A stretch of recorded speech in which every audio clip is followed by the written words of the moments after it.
take, Will. Come on, take, Will. Do the take, Will. Everybody, take, Will. You got to speak to me, bitch, I don't give a fuck. Give you a jab to the nose and make you say what's up. I'm in the club, nigga, talk with the long barrel. When the music stop having singing, not Christmas carols. People hate me, man, I really do know why. They see the wings on my back and they know I'm gon' fly. So what the fuck supposed to do? Just try to please people. Got my indicator family and I don't get people. Remember, used to put newspaper in my tennis shoes. Used to walk around in them jeans, the mini shoes. For party nigga, I was too thugged out for that. Never told all my enemies I couldn't be a rat.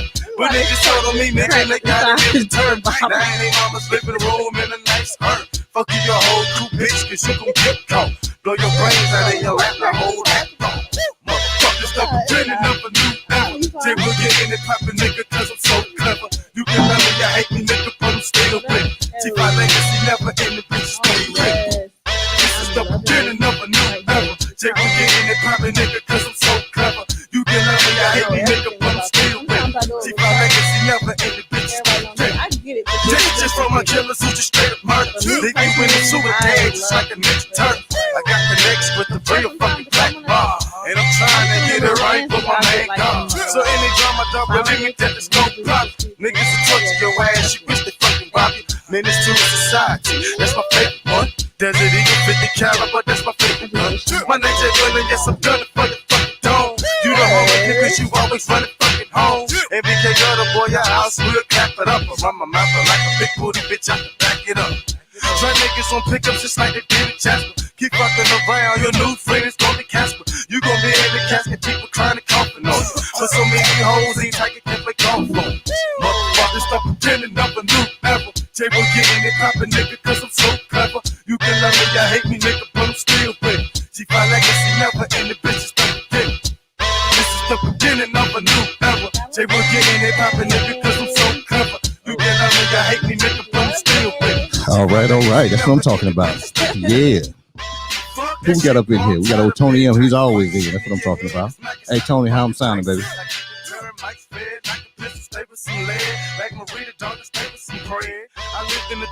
That's some projects. It's still gutter. But you putting fun on my set. I kill niggas, dog, and also I kill time. Tell out my snitches, head too fucking mine. Yeah. Niggas tell me, goddamn it, How did you spend your Valentine's? Your brains are gone, now you out of your I can't hear you. How did you spend your Valentine's? Hey, getting ready for you. That's all. You know what I'm saying? Getting ready for you. That's what I've been doing all day. You know, see, it's been all about you today.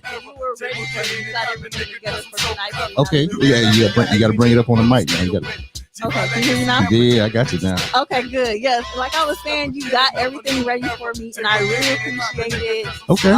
As you know, I'm not a Houston native, but I soon will be a Houston resident, and you have just opened the doors for greatness. Hey, that's what I'm talking about. Hey, you are great. You are great. I'm so thankful. This is the way to kick off a new beginning. That's what I'm talking about. And it's on Valentine's Day. On Valentine's Day. Yeah. Self-love day. All day. You don't have a partner. Let's call it self-love day. That's what we're going to do. Oh, self-love day? Okay. Yes. It's a self-love day. That's the name? Okay. We're going to call it that then. Happy self-love day. And happy self-love day to you too. Cheers to that. Oh, hold on. Yeah, go ahead. Let me get this introduction in and bring you in, and then we'll go ahead and get our toast on there. How about that? All right. Let's do it. All right. Hey, welcome to a special Valentine's Day episode, and it's episode 10, of course, and that's a good number, right? It's divisible of 5. You know what I'm saying? All day. And it's great. Great. Hey, I'd like to welcome, like I said, a happy Valentine's Day to everyone, and even people who's gonna come back and listen to this broadcast a little later. If you looked at my Instagram, you would have seen that this young lady that's coming in. This is how I like to kind of do things. All right. Now take it from Dame Dash, right? Dame said that, hey, people always grab people who have made it. You know what I'm saying? They're like $5 million in, 10 billion in. Hey, how did you do it? Yeah. What were you thinking about? You know, it'd be so long from the time period that they've done that. Mm-hmm. It's hard for them really to recount that. You know what I'm saying? That's facts. So my thing is, his model is this. He's not afraid to promote, you know what I'm saying, the people that it probably isn't popular to promote. You know what I'm saying? Because people are always looking for people who've done something so they can bring them on platforms and do all this stuff like this or whatever. Right. But what about the people before they blow all the way up? They already blown up, but before they blow all the way up. What about them? So I want to catch you before you blow all the way up. You know what I'm saying? On now. On your ascent. I want to catch you now. You know what I'm saying? As you're doing it. But just the fact that we've been in Clubhouse, right? Yes, we've been in Clubhouse. That's right. We met in Clubhouse. And then she, she gets up there. She's so positive every time she's talking. Oh, thank you. You know what I'm saying? I sat there and I listened to her. I was like, man, did she say, you know what? I'm really thinking about making this move down to Houston. And I said, okay, because she's out of Detroit, D-Town representing. She's doing her big things up there. And I said, man, that's a big jump for somebody to just take that leap and go into what they're gonna go into. Yeah. You know what I'm saying? And so I reached out to her. I said, hey, listen, if all possible, you know what I'm saying, if we can connect and get you on the show, I would love to do it. I said, whatever your schedule is, I said, you tell me. Yeah. I said, it's not even about when I want you on. It's like when you can make time for me. You know what I'm saying? And you made time for me on Valentine's Day. I made time for you. You made time for me. That's what I'm talking about. You got it together for me so nicely. I'm just like, oh, shit. All right. Well, I'm going to say this right here without further ado, because I want her to tell us some things and everything. Okay. But I like to welcome everybody to you. You know what I'm saying? Okay. Miss Itskrissy. What's up, y'all? How y'all doing? All right. H-Town, what it do? Okay. So what's going on, lady? How you doing? I'm feeling wonderful. I'm feeling great. This was like my actual very first time in Houston in a long time. Okay. And like you said, I made that decision last year. It's been on my mind for quite a while, but furthermore, let's go ahead and I'm gonna take it back. My name is Chrissy. I'm 27. Okay. I am a Detroit Metro native. I am in aesthetics. I love everything that has to do with beauty, hair, makeup, eyelashes, extensions, and waxing, and everything that makes a woman feel beautiful. Yeah. You know what I'm saying? Because I'm a thicker, fuller woman, and I'm all about making other women who's not thick or not. I just love making people feel good. Right. And that's a very rewarding feeling. I have a background in media journalism. Okay. I did internship with Rolling Out Magazine for 2 or 3 years in Detroit. I wrote articles and interviewed a few people. Hill Harper, to name a few. Yeah, and that's what we talked about, because I told you I'm a great fan of Hill, and I definitely read every book he's written. I've read it. I'm a great fan of him. Yes, Hill Harper. He's a very stand-up guy. 7th Streeter. Okay. I've came across, and I've interviewed Angela. Came across Angela Yee. Okay. Rubbed a few shoulders with a few people. And this was a few years ago. So I just kind of wanted to catch you guys up on who I am. So I just kind of took a pause on that to focus on like my personal life, my school and everything. I would go back into it if it's like the right opportunity, and it'll have to like really make sense. Right. But beauty was always something I loved to do. Like even I used to do eyelash extensions 6 years ago, like on my college roommate, my sister, my family, just close friends and things like that, coworkers. So that was like kind of something I did like as a side hustle. Right. It always been a part of me. Okay. So I said, what can I do to solidify my talent? What can I do to add value to what I want to do? Something I can always make money from. And, I'm just, on my computer looking stuff up, and then I see like a career in makeup. Okay, you want to do aesthetics? I'm like, sure, why not? Let's get into it. I really, was thinking like, hey, maybe I shouldn't waste my money on something like that, because it probably won't be popular in the next few years. I'm just gonna go with my heart, because it's something I know I would love doing. And even though it's a career change for me, it's been like the most best decision I've ever made in my entire life, because I feel like I'm doing something that's free. I don't have to worry about what everybody else is going to think of me. Everything I do is going to depend on me, how I show up for myself, how I present myself to other people, and how diverse I can be when it comes to this industry, because it's not just one-sided. It's not just about Black women. It's about Latinas. It's about the women who surviving breast cancer or surviving any kind of cancer that want to get back into loving themselves again. You know what I mean? So it is much more deeper than just a pretty face with makeup on. It's a lot more than that. Okay, well, so let's go back a little bit then in time, all right? So you say you are a Detroit native. Yes, I am from a city called Saginaw originally. Okay, Saginaw. But I moved to Detroit to kind of like figure things out. I went to college in Detroit. Okay, where'd you go? Wayne State. Wayne State, okay. Yes, Wayne State University. Representing? Yeah. Doing anything? Yes. So I went to Wayne State and I'm just like, Mhm. okay, yeah. So I'm doing my thing with journalism, Mhm. this, that, and the other, juggling school, juggling work. So I'm just, Right. the typical college student. Okay. Yeah. All right. So what gave you that, because this is all business, all everything, Mhm. 5Cast. So what gave you that bug to want to just really go out on your own, be a businesswoman, you know what I'm saying, and earn for yourself? That bug was, I would say my family inspires me a lot. Okay. My family inspires me a lot. And I always keep it in the back of my head. While I don't have any obligations to a family, I owe it to myself to try to be the best person I can be. Right. For my future husband or for my future children if I decide to have any. Okay. Of course, the road hasn't been easy.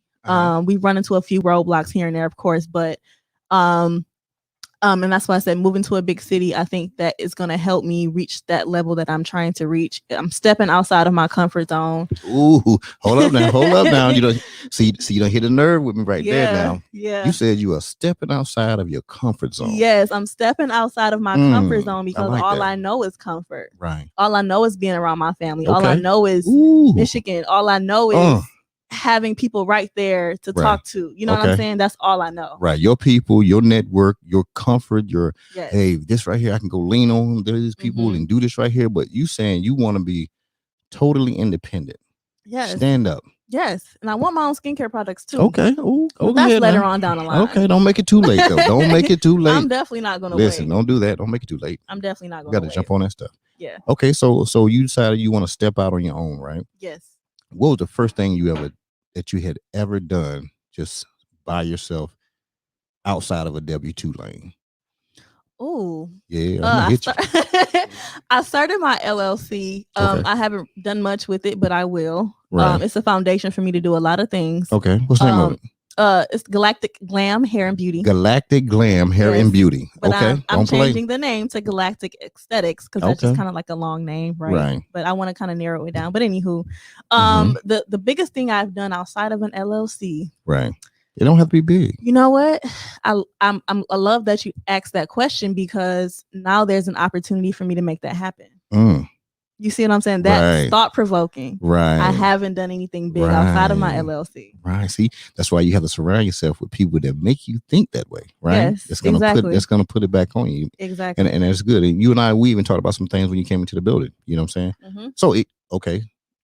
What was your thoughts when you walked in the door? Share my thoughts. Yeah, go ahead and share them thoughts right there. So I told him, I'm like, okay, you have a photographer, you have a whole setup over here, right? Do you have a makeup artist? So I'm thinking, okay, maybe when I do get here, if you have a photographer that needs makeup to get done for a client, I can be that person. There you go, right there. I can be that person. See how the opportunity presents itself. It presented itself. I'm telling you, it's just right there. It's just, and that's what we're supposed to do. You know what I'm saying? We create opportunity, you know what I'm saying? And people are supposed to take opportunity. Yes. You know, and I think that really works out well. Yes. Okay. I wouldn't have it any other way. Like this all came together, flowed together so perfectly and naturally. Right. It was like divine. Okay. You know what I'm saying? Yeah. So that's how I'm Well, it had to be because there's no way we could have met, you know what I'm saying, where we met at, you know what I'm saying, have the conversation and the dialogue, you know what I'm saying, for this to even happen tonight on Valentine's Day out of all days. On Valentine's Day when everybody want to be cuddled up, loving on one we over another. We over here thinking business. We over here talking business, you know what I'm saying? and new beginnings, and baby. that's what it's about. Get into it. Okay, so let's so you say you were 27 right now? Yes, I'm 27. So you're 27, so you were at Wayne in university, Wayne State University. Okay, so about what age were you? I didn't finish though. It don't matter. You know what I'm saying? I was around, I want to say I was 20, 22. Okay, so to about 25. Okay, early 20s, right? Yeah, early 20s. Early 20s. So what brings you to this point now? Okay, so what brought me to this point, everything I did was based off feeling how others would feel comfortable about what I'm doing. Okay. You know what I'm saying? Break it down a little bit for me. Okay, so let's just say if, I want to do this, I want to take this turn. Oh, somebody in your ear, dad, mom, whoever, right? It's probably not going to make you a lot of money. Or why you want to do this? Or, are you going to... Not the comfort zone. The comfort zone talking like this? No, just the, peers. Peers are the comfort zone. You get what I'm saying? It's like, okay, well, why would you want to do this? Like, wouldn't you want to go ahead and do this? Or, you know, what, you got a background in this. Why don't you just stick to this? And I'm just like, you know what? I'm just going to start doing what makes me happy. You know what I'm saying? I've never, I don't want to say never in my life, but I'm figuring out how life works. Okay. You know, early 20s, you just kind of jumping off the porch. Okay. Mid 20s, all right, we figuring out the mistakes we made in the early 20s. Now we about to figure out how to make those mistakes better. Right. Late 20s, it's like, all right, I got to figure something out, because if I want to solidify something, and if I want to be good at something, if I want to have a stable foundation, something has to work. Something has to work. Right. And that's where I'm at right now in my life. Something has to work. And that, I don't want to say something, that one thing that will work for me is a career path that I chose with aesthetics, because I absolutely love it. It is so rewarding. It is. It's amazing. So give me, so what about it makes it that way for you? I mean, was it something internal, or was it something like, talk to us? Yes. So basically, some days I wouldn't have so good days. Okay. Right. And some days I would just kind of like, okay, what am I doing here? Sometimes I would paint, I would draw, and I'm like, okay, what if I try to do this on my face? What if I would try to like shape myself into someone different, but to something that in a space where I could feel better about myself. Not saying that I had low self-esteem, but some days I wouldn't feel as good. So just transforming and making myself feel better. And then once you get to do that on other people, you can kind of see their spirit lift. You know what I mean? Right. You can see their spirit lift. And it was just one moment. I think it was this girl who lived next door to me or whatever. She's like, hey, you always do your makeup so pretty or whatever. Do you do makeup? And I think that was one of the things that got me started. She's like, do you do makeup? And I'm like, in my head, I'm like, should I lie or should I tell the truth? I don't do makeup. And I'm like, no, I don't, but I wouldn't mind doing yours or whatever. So she let me practice on her. She was a nurse. Right. And she was just like, oh my God, this is so pretty. I'm going to tip you. And she tipped me really well. She tipped me really well. And I'm just like, wow, maybe I should really do this.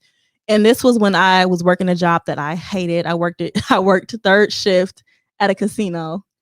Okay. As a security officer. Okay, nothing wrong with that. Hated that job so much. They need security at the casino. Don't play. I hated that job so much. And I'm just like, I was stuck. I'm like, what do I do? Like, so how long did you do that? That was last year. No, that was 2 years ago. 2 years ago. Yeah, that was 2 years ago. So I'm just like, what should I do? Like, what am I doing? But you know what? That was your growth period. Yeah. Believe it or not. You know what I'm saying? So I figured out when we do things that probably is not the thing that we're meant to do, or that's our purpose, that is our growth period. You know what I'm saying? What it does, it allows us to really push ourselves, because we say constantly, you know what, I can't do this. Yeah. I'm not going to be doing this much longer. Yeah. You know what I'm saying? And so what it does, it pushes us, you know what I'm saying, to come out of that shell that we're in. Yeah, it definitely pushed me. So from that point on, moving on, didn't have the job anymore. I had moved out of my place. I'm like, okay, so I'm back at square one. I'm back with my family, back with my pops. So I'm just like, all right. So I got to do better. What's going on? I got to figure it out. Do I want to go back to school? Honestly, I didn't want to go back to school to university. Okay. College for me is, it's not for everybody. I'm going to just say that. So it's not. I wanted to just hone in on something that I really love doing. And once I decided to solidify my path, I felt confident. I felt great. I didn't care about what anybody said about anything. That's good. Are you going to a 6-month program? You could go back to university, get your degree. Right. Why? Because that makes you comfortable. That makes you happy. It doesn't make me happy. So because it's what everybody else does. Yeah, it's what everybody else does. And for so long, I'm just like, well, why can't I just be this regular person and go to college and graduate? Like, I was so frustrated with myself for a long time. So you were beating yourself up, yeah, because you weren't fitting into the square peg. Yeah, and I wanted to be that. Like, I just feel like I let a lot of people down. Right. I'm just like, what am I doing with my life? Like, should I really be in school? Should I just really be out here freelance and doing what I want to do? But it did not make me happy whatsoever. It didn't make me happy. So that day clicked. You said, hey, you know what? I'm going to get into a program. Did you and we don't have to name any schools that you went to as far as getting your license and stuff like that. But, there are a lot of choices out there, right? As far as selecting which place to go, you know what I'm saying, based off of the tuition cost or based off of the popularity of the school and stuff like that. Oh, you can get this when you come out of here. Was that a hard decision, or did you kind of take advice from other people? kind of like you said, as far as like the career change, the career transition? No, just deciding which school you're gonna go to become. Well, we don't have a lot of beauty schools in the metro area where I am. We have like a select few. We have a select few. Oh, okay. The one I chose was the location was reasonable, the price was reasonable, and I felt like it was much more of a family oriented place. Okay. So I just decided to go there. Excuse me. We had Aveda. Aveda was much more expensive. Right. Well, let me ask you this: why are some schools more expensive than others if the outcome is going to be the same? Because you're the one. You're the one that's doing it. You know what I'm saying? So Aveda is much more of like a chain. Oh, okay. Okay. So you know how you have like MAC makeup. Aveda has a makeup store and a makeup school. Okay, got it. Or aesthetic school. So that's the difference. It's just the branding in the name. Right. Yeah. So usually Aveda students that graduate from the school, they end up working for Aveda. So it's kind of like they want to produce more people to work for their program. In their program. Got it. So I didn't want to do that. I'm like, oh no. So I'm just like, okay, I'm just gonna go I go to a school that's in Royal Locust in the suburb of Detroit. Okay. So it's a very close-knit small school. Right. I'm done in a few weeks, thank God. Right. So I can get the process rolling with my licensing and my certificate and things like that. That's gonna take about another few months, but as soon as I get that, I'm out of here. See, that's what I'm talking about right there. I'm out of here. People, listen. No question. She's already looking at the road of entrepreneurship. You know what I'm saying? And she's not waiting till she gets her paper. You know what I'm saying? She's already taking the steps. You know, flying down, checking out places to stay, and what area she needs to stay in, communicating with people from the local area. You know what I'm saying? Reaching out and talking to different business owners, and people have to understand this right here. It's not even about if somebody's in the same business as somebody else is. You know people that are in that business. Yeah. You know what I'm saying? And that's what we have to get better with. You know what I'm saying? We can't just turn our faces and say, you know what? You're in transportation and you're doing this right here. So you don't know anything about what I'm doing. But you're like, well, you don't know who I know that does that. Or that particular thing. You know what I'm saying? So, and that's why people should talk. People should communicate, because we'll learn so much about people. Because we'll find out they're very versatile. I'm so glad you said that. Had you wouldn't have said anything to me in Clubhouse, I wouldn't have had like a positive, I don't want to say outlook on coming here. Yeah, I wouldn't have a positive or confident outlook on coming here this weekend, because I almost didn't come. I'm like, okay, the weather isn't going to be what it's supposed to be, but I had this ticket booked for months. You know what I'm saying? So I'm just going to make it do what it do, and I'm here. And I'm glad I'm here. And it's good. And it was all set up the way it's supposed to be set up. Yeah. Shout out to Hello Houston. Hey, shout out to Hello Houston. We got Just Ask Andy and Tristan on the books. They're doing big things from 7 to 9 every morning, Monday through Friday. If you want to check them out, that is the group to be in, but not just to be in it. You're going to come in. You need to come in and represent, you know what I'm saying, bring something to the table. That means we're going to support you. We need you to support others that's supporting. So it goes beyond just people taking up your service and stuff like that. So shout out to Hello Houston, and make sure you're there tomorrow morning starting at 7 o'clock. I might be there by 8:30, but 7 o'clock. you know, that's how we do. Yeah. Okay. So what are some of the, like, what are you looking to do? Okay. You know what I'm saying? From both sides, the entrepreneur side and from the just getting to Houston side. So coming here has made me, I thought I had it all figured out, right? Coming here has made me realize that my plans weren't as detailed as I thought they were. Okay. So seeing that there's so many parts of Houston, so many parts of everywhere, and the industry and beauty is big. So what I need to do, because I want to continue my education in aesthets. I don't want it to just stop at basics. Right. So what I want to do is continue my education and do laser. Okay. And possibly, well, I don't want to say possibly, but don't say no possibly or try. We don't do that around I'm here. going to freelance on the side. Right.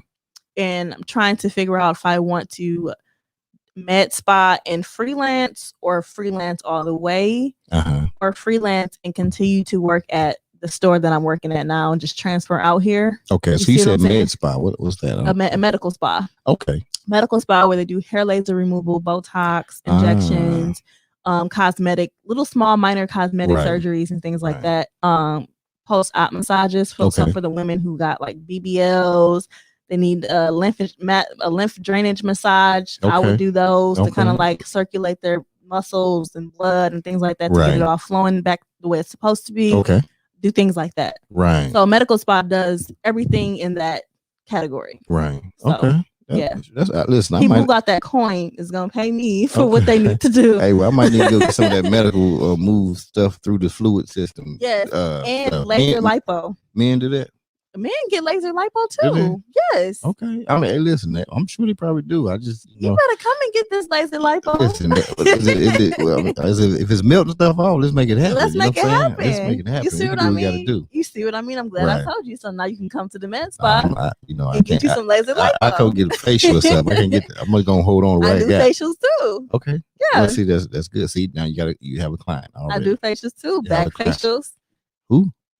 But back facials. Brazilian waxes. You said a back facial? A back facial. What's that? Basically, everything that's done to the face is done to the back. Back exfoliation, popping pimples, massaging, and a slight effleurage, little massage here and there to send you on your way, just to kind of relax you. I'm not a massage therapist. However, just to clear things up, estheticians are not massage therapists. Go ahead, say it one more time. Estheticians are not massage therapists. We don't want people getting in trouble because people say they do this and do that, and they probably shouldn't be doing it. Exactly. Estheticians specialize in skincare and health and beauty of the skin and enhancing the natural beauty. Okay.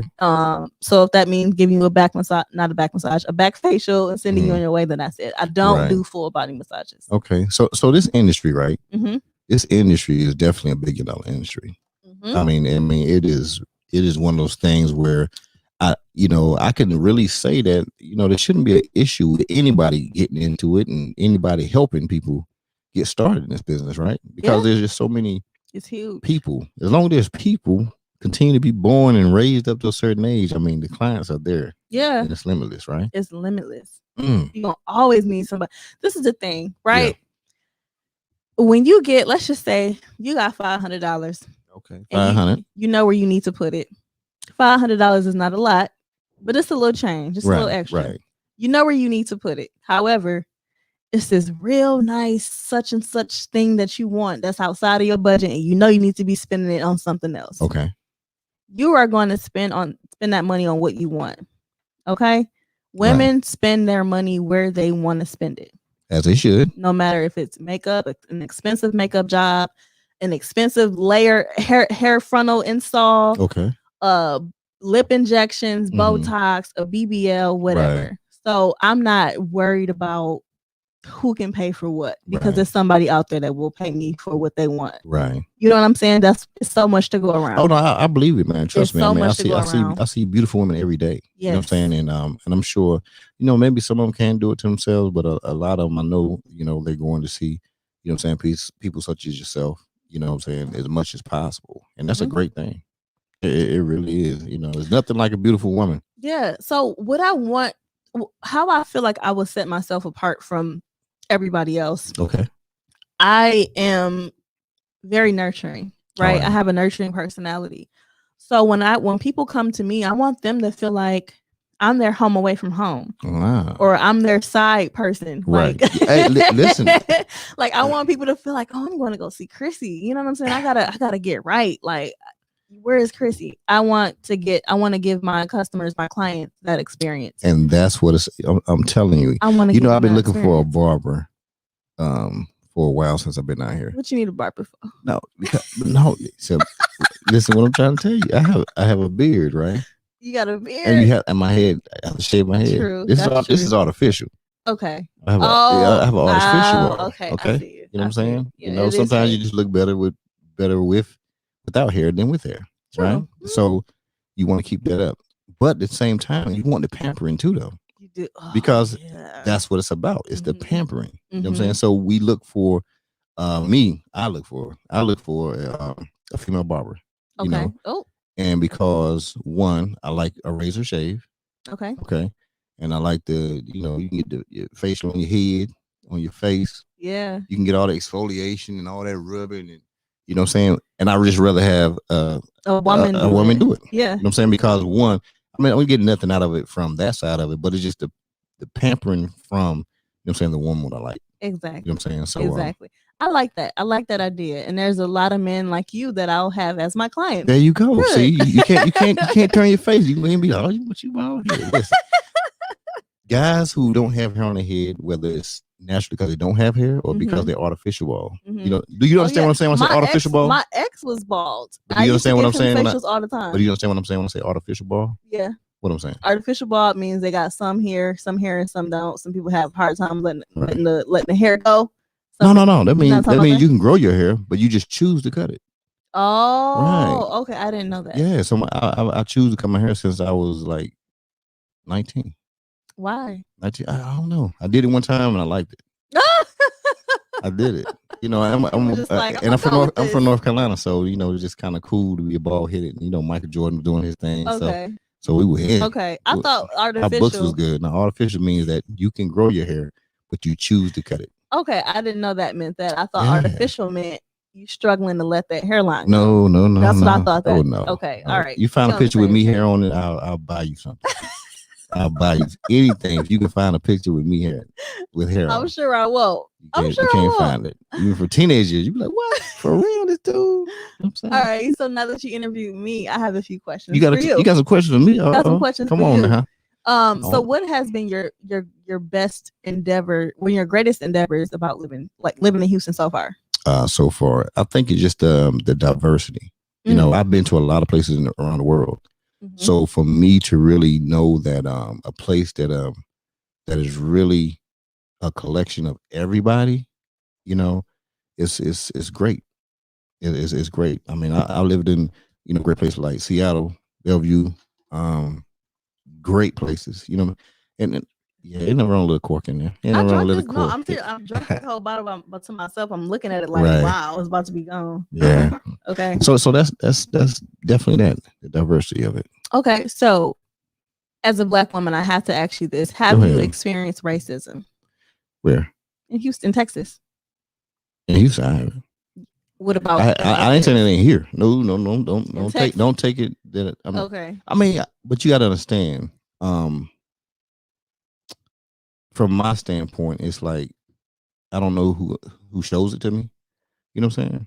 I'm sure it's there, but remember, I'm from North Carolina. I'm from like, you know what I'm saying? I'm from North Carolina. I'm here. Home of plantations. You know what I'm saying? So if anybody probably understand racism, I understand it. You understand? You understand? Yeah. So have I seen it like that?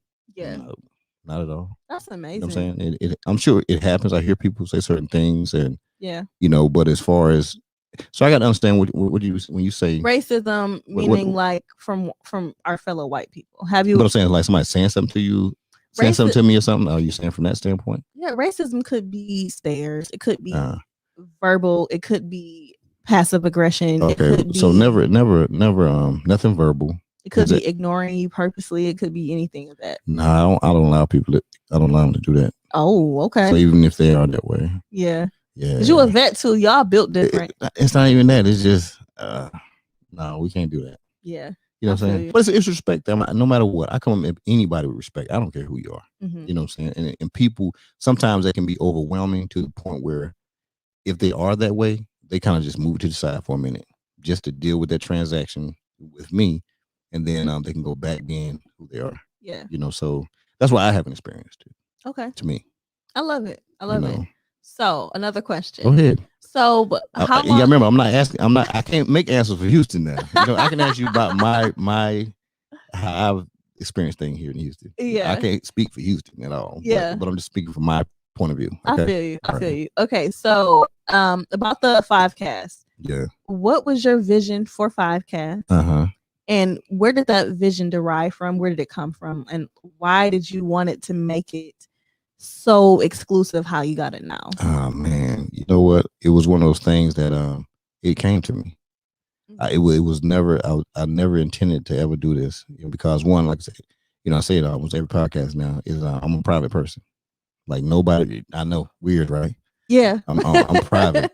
And but I realized in doing this right here, I still can maintain my privacy.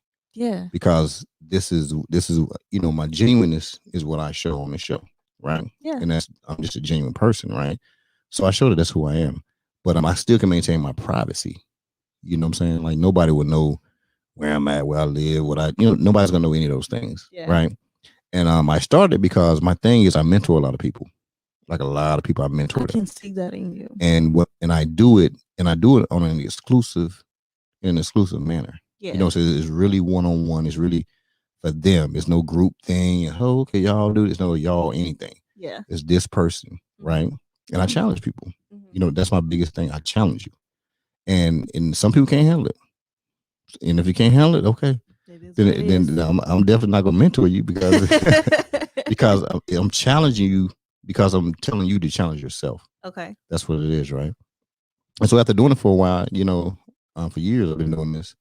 I just kind of like a month and a half ago, it just came to me. It was just like, hey, you're gonna do this right here. You're gonna put out information for people so that you can help them in their walk in business. Yeah. Or walk in wellness and walk in whatever it is. It doesn't matter. You know what I'm saying? Just assist. Yeah. I can tell you what though. Talk to me. Doing this, you just planted a huge seed. Come on now. You just planted a huge seed because first of all, not only do you know how to talk to people, you mentor people. Mm-hmm. And that's not an easy task. Right. And then on top of that, you're new to Houston also. Right. So you're building your network with reaching out to people and getting people to tell their story. Mm-hmm. Do you know how far that can go? Mm. That can go really far. So I'm just giving you my salute just to say I'm super proud of you. Like, even though this is our first time meeting, like, I'm super proud of you, like, because this is not easy. What's not? It's not easy.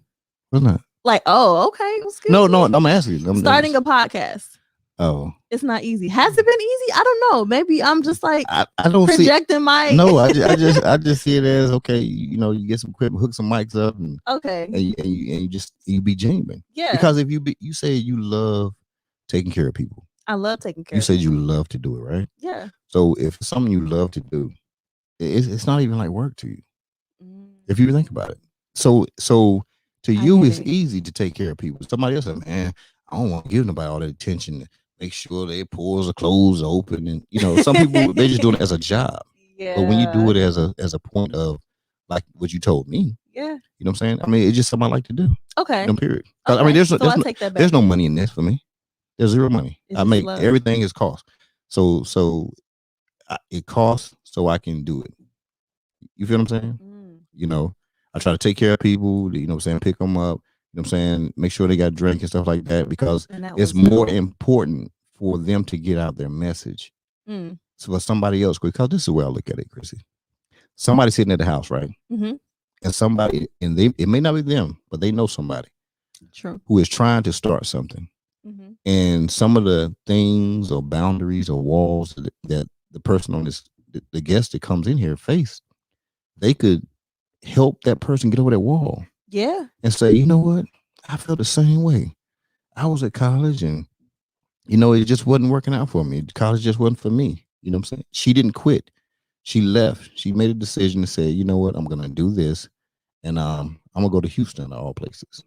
Out of all places, Houston. and what made Houston be a choice? Because Atlanta wasn't my first choice. Okay, right. The next black city, prominent black city. I'm like, okay, it's not LA, even though I loved LA. Okay, not Atlanta. I'm good on Atlanta. Mm-hmm. Florida, no. Dallas is okay, but I'm like, Houston is definitely where the beauty industry is popping. Not only that, it's a black mecca. Okay. You know what I'm saying? I hear a lot about it. I've done a lot of research on it. And then it's just like so much stuff just started happening with like people that I started following were from Houston. I'm just like, God, is this a sign? Like, right. It was just weird. Like all of my YouTube subscribers were from like, not subscribers. The people I was subscribed to was like from Houston, not knowing that they were from Houston. Okay. I just like their content. Like Jazz Anye, like, I don't know if you know who she is, but she's somebody I follow that was from Houston that I really liked her content. Okay. She does like marketing strategy and things like that. Oh, okay. That's good. So yeah, like it just stuck out to me. It stuck out to me. It's a big city. I love big cities. I love hot climate weather and I love black people. We don't know what's going on with the hot right now. Because I'm telling you right now, it's cold. Y'all, let me tell y'all. It is cold. It is cold. But I think Chrissy brought the weather here, honestly, because she left Detroit. Y'all. The plane went to Denver. Lord, the nose to get cold in Denver. And then she finally got here. And I think the weather came ahead of you. That's what happened. I'm so sorry. Because listen, I go back where I came from. I don't like, the cold weather. A lot of people for don't. Real. I don't. A lot of people don't. And I've dealt with it for years, you know what I'm saying? But at the same time, I kind of wanted to kind of get to a place where it's nice and warm, right? Yeah. So, but nice hey, we're here. We here. So what do you think helps not only you, but that young girl who's trying to figure out, she wants to get into the beauty industry? Yes. I'm in the beauty industry. Right. So what helps them make that decision? What helped you make that decision? What helped me make that decision? Because you were doing journalism. You know what I'm saying? You were rubbing some elbows with some good people. Yeah. You could have moved around in that area real well, right? And I could have, and I beat myself over that all the time. I'm like, okay, did I give up so easily? Like, what was it? But like I said, the opportunity, if I were to get back in media, the opportunity would have to make sense. But I wanted to just kind of like, it wasn't fun for me after a while. It kind of felt like a job. You know what I mean? And sometimes when things feel like a job, that it's not benefiting anybody if your heart isn't in it. Right. So if my heart isn't into something, that does not benefit me or whoever's involved. You know what I'm saying? Right. So going back to what I said earlier, just like me making myself happy and not worrying about what others think of my happiness. And that's the big thing. So we can't care. We can't care what people think. Yeah. Because people gonna think a lot of things. A lot. But if they thought positive, guess what they would do? They would assist us.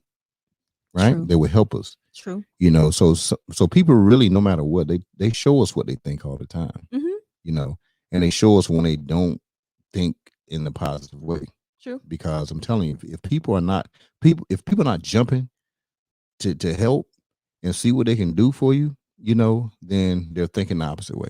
Spectating. And that's what I say. I call it spectators. Right. If people are it's just like watching somebody drown. You want to help them. You're like, oh, dang, you drowning. That's crazy. Right. Get up. Do this, do that. Like, let's do something. It's people like that in the world. And it's crazy to me because I guess I'm just built different. Okay. Well, tell us how you built. I'm just how built were you different. built? I mean, you came up, you're the only child. No, I'm the youngest of 3 children. Okay. I have an older brother and an older sister. Okay. And I love them so much because they root for me. And I have an older cousin and she's like a sister to me. Okay. So I have a very small, close-knit family. And that's good. Like, I love them and they love me so much. Like, I'm always their baby. Okay. I'm always going to be looked at as the baby because I'm the youngest. So, and I don't have any kids. So it's just like, oh, Christina doing, if it's something I'm doing, oh, Christina doing this, or why she doing that? Oh, they just have my best interest at heart. They just want to make sure. Isn't it good to have the support system? It's great. It's great. But imagine if you had the same support system of people who met you. Do you know how powerful that is? You know what? I don't even think about that anymore because I want to be that person who supports other people. Right. And you will be. And you will be, but you have to take the support as well, though. So understand that because we all need that. I don't care where we think we get or how we think we are. We all need a support from people, right? Yeah. Because I'm telling you, this thing doesn't move without support. I have support, and if I didn't, I'm sure I could do it. But at the same time, people see what I'm doing and they believe in me. Yeah. And so they'll look out, whether they're buying meals for the night or whether they're donating equipment or something like that. Because they want to invest their give back. And that's the thing. Wow. That's what we have to do. You know what? Now that you said that, there is a such thing called a tribe outside of your family. Okay. I've been so my head has been down for so long that I haven't even been really, I don't want to say looking for a tribe, but I'm realizing as I get older, a tribe is so important to have. You got to have a support system outside of your family. And oftentimes I'll be like, oh, I don't need anybody else. Like, I'm comfortable with being alone. It does get harder as you shut yourself out from the world because you're so scared of what everybody, you're so it's just that self, like, you just want to keep yourself in that shell because you're scared to get hurt. Right. You don't know who's doing what. You don't know what people's motives are. True. So it's very easy for me to shut down and stay to myself. But that's why I'm saying moving here is stepping outside of my comfort zone. That's a big step. Like, what family member do you have down here? I mean, I have family in Dallas. Right. But I'm talking about what family you have in Houston? Zero. So no matter what, you're stepping out, you know what I'm saying, on faith. Yeah. You know, and that's a good thing. You know, some people say, hey, you're stepping on faith. I hope. But listen, if you're going to step out on faith, then you got to go in with it smiling. You know, like, hey, no, this is going to happen. This is going to happen. No, we're going to make sure this right here. Hey, you know, you could be calling G. Hey, G, check this out. I'm here. Hey, I got a client, but I got no way to knock him out. Hey, you know what? I got a spot over here. Just come on in and do it. You know what I'm saying? Tell him, come on over. Come knock it out. Yeah. Do your thing. You know what I'm saying? That's what happens. That's what we do. That's what we're supposed to do. You know, I say it all the time. If I have more than what I need to take care of the things I need to take care of, then I have abundance. Yeah. Right? Yeah. And with abundance, you know, I believe I'm supposed to share that. Absolutely. I 100% believe that. You know, if I have $1,000 and everything I need is taken care of with $700, then that means I have $300 in abundance. This is just my thought. And that $300 can go to someone, you know, in their business, in their path of what they're trying to do. If they short on something, hey, you know what? Hey, I got 300. Yeah. You know, here you go. Yeah. Not, I got 300. Hey, I got 50. Right. No, if I'm gonna do it, I'm gonna do it. Yeah. You know, don't be. I can't tell people to do. I'm not gonna half step on it. You know, if I got 300, I got 300. That's what I got. Yeah. You know, I'm not gonna say, well, I got 300, but I'm gonna give you 50. Yeah. You know, am I trying to help you or much? You know, but it's just me though. Yeah. That's just me. Not everybody's like that. That's a rare. You're rare. I ain't rare. It's a lot of people out here like this. I promise you. There, I promise you. I'm telling you, they're in Detroit too. Yeah, it is. I'm not even gonna hold you they're up. They're there too. It's just what happens is it's almost like, you know, if you want to think of it in a sense where you're almost like a nerd. You're almost like a help nerd. Who, me? No, not you. Oh, just but okay. A person like that. They become like a help nerd. So they kind of stated themselves. They're the quiet people. They're willing to do anything for anybody, but they understand that probably the world of society is not built that way. It's not. You know, and so they'll do things. And these are people who are later on in life, they'll donate money to this, and they don't know, well, how did this place get this money? Well, it's those people. Secretly, quietly moving, handing over $10,000 checks. Hey, and that's just, you know, and I call them the people that move differently. I love that. You know, some like people move that way. I'm sorry. I like to use this scenario, like, you know, if you have this cup and somebody's constantly pouring water into it, right, and you're just being so selfish, like, oh, I don't want to share my water with this person. Right. What's gonna happen to that water? Evaporate. It's gonna evaporate, and it won't keep getting filled. I tell you that. It won't keep getting filled, and now you out of water. Don't have nothing. When you could have shared that water with somebody else, and they could have looked out for you when you got low. Hey, say you helped me, you gave me some water, and I'm about to give you some water. There you go. You know what I'm saying? It's all about. You see how to take care of everything. The cycle. That's the cycle. Return of investments. That's it. You know, and I'm always resort to a man Dame Dash, right? I love Dame Dash. He has a philosophy. He had a philosophy when he was younger, where he was just saying, "Hey, man, it's 10 of us, you know, and once we all become millionaires, because we're gonna make sure we all become millionaires, right? Then we will forever be millionaires, because things happen, businesses go, you know, they have issues or whatever, but each one of those friends could loan $100,000, right? And you're right back being a millionaire, right? So if something happened to you, I'm gonna drop it to 100,000. The other 9 gonna do the same. Well, it's 11, whatever. So you understand what I'm saying, right? Yeah. Everybody gonna give 100,000. So you're right back at $1 million again. So you would never fold, ever. So what we have to do, and this is what I be saying in the Clubhouse, in the Hello Houston, is that we can't just support a business. You know, we can't just buy an item. You know, we have to go further than that. Yeah. We have to buy an item and make it so the items are consistently being bought. Because when people go to the store and buy milk from whatever company they buy it from, there's not just one person buying milk. Somebody else is going to go back and buy some milk same day. So the milk is going off the shelf every day. We have to make our businesses hit every day. Every day we have to make sure it hit, and we have to do our part, because there's more than enough, right? So if I sit here and say, hey, you have your load is booked on let's say 6 clients a day, right? That's my goal. So my thing is right here. You know how it works. I'm just using the number. That's my I should have said 5, shouldn't I? A 6 is really good. 6 is so 6 clients a day, right? Yeah. So if I worked hard for your business, I'm over here in transportation land. I don't have nothing to do with that. But if I work hard in that business for you, I'm gonna work hard in your business, and I'm gonna make sure. You know what? I'm gonna get a 6. I'm gonna get a 6 per week. Okay. Right. And then somebody else. Okay, man, I'm gonna get a 6 per week too. Right. Now that's 12. If we worked hard with the circle, Mm-hmm. We can make sure that your business is locked out for the month, every month. And we move to the next person. And we just keep doing this, right? Everybody, so it just comes back full circle. And what does it cost for me to do that? What does it cost for me to say, hey, you need to go see my girl, Chrissy. Go ahead and check her out. What does it cost me to say that? Nothing. But what does it cost to me to say, hey, come on, hop in the car?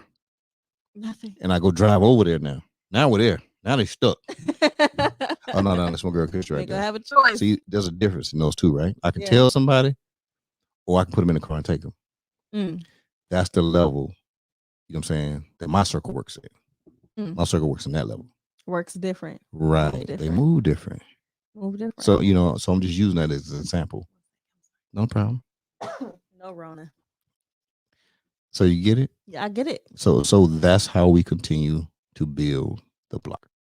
So why is it so hard for people, you think, to have that mentality?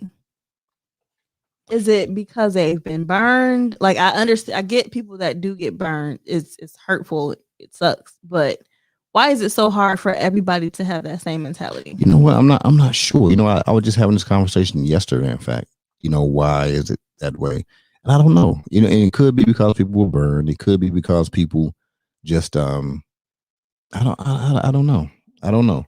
And my thing is, and it's not that I have the time to try to figure it out, but I think if I spend my time showing the actions of what we're supposed to do, then maybe we'll just keep on doing it. Yeah. Because my goal is to make sure that you're successful. Oh, thank you. It has to be, right? Thank you. So why would I have people come and be here if I wasn't going to make sure that they were going to be successful?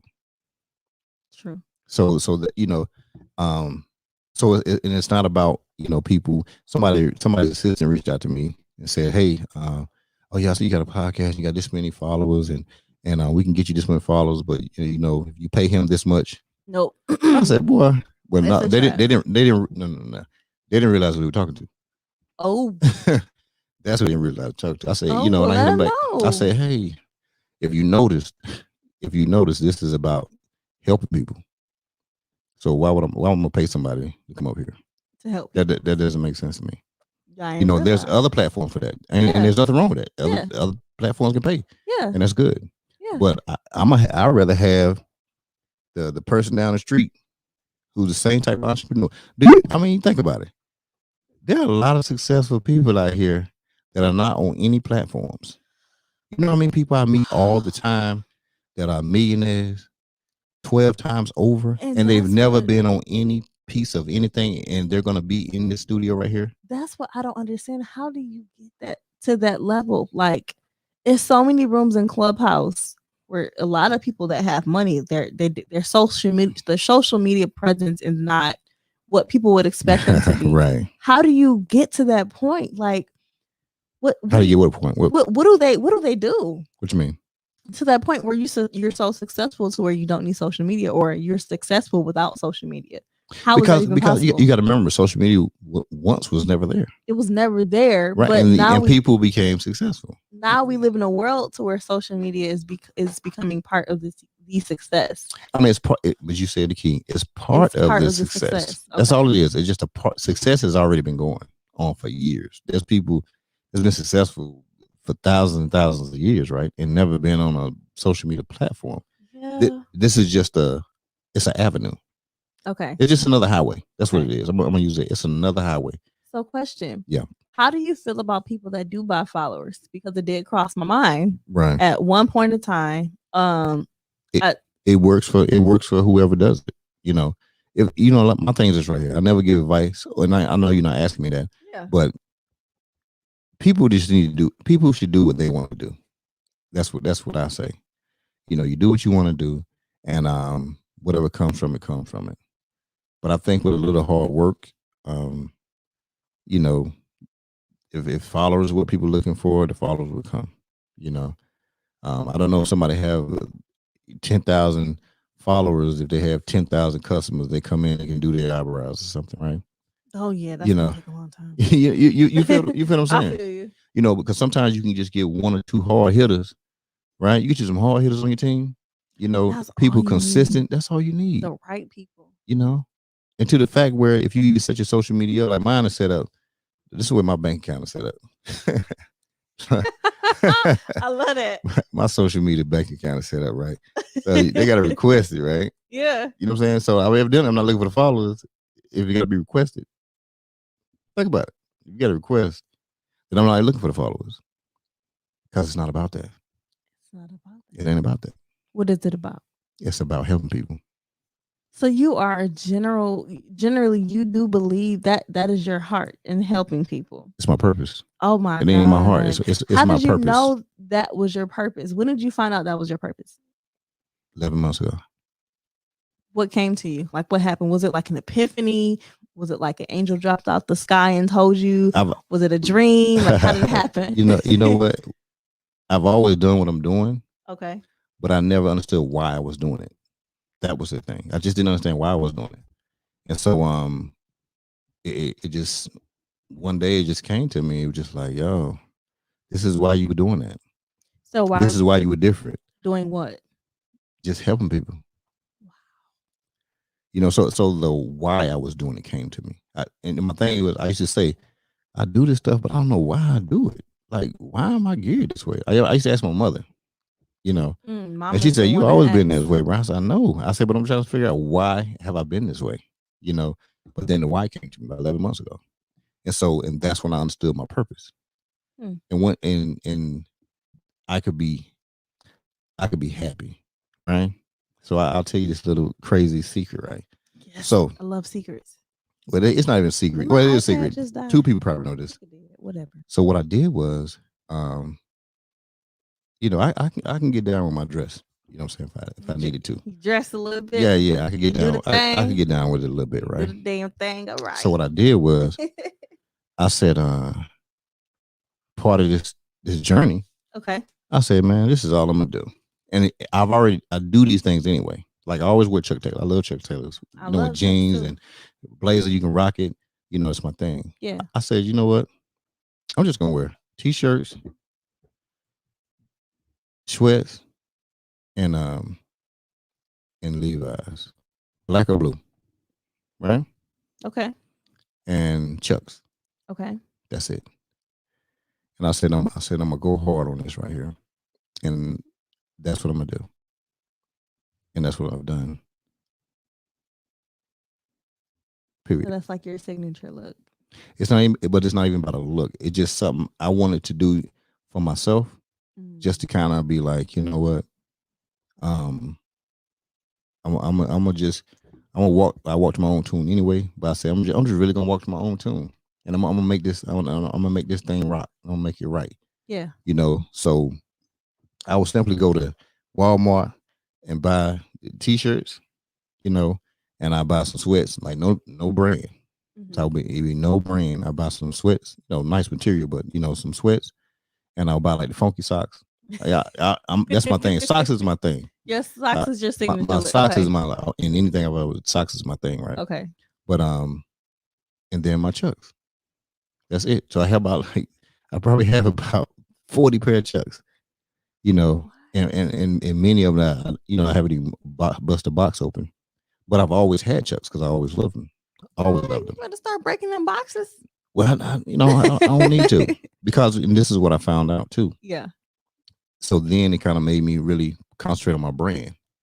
And I said, well, you know what? If I'm wearing anything, I'm wearing my brand. That's all I'm wearing. Yeah.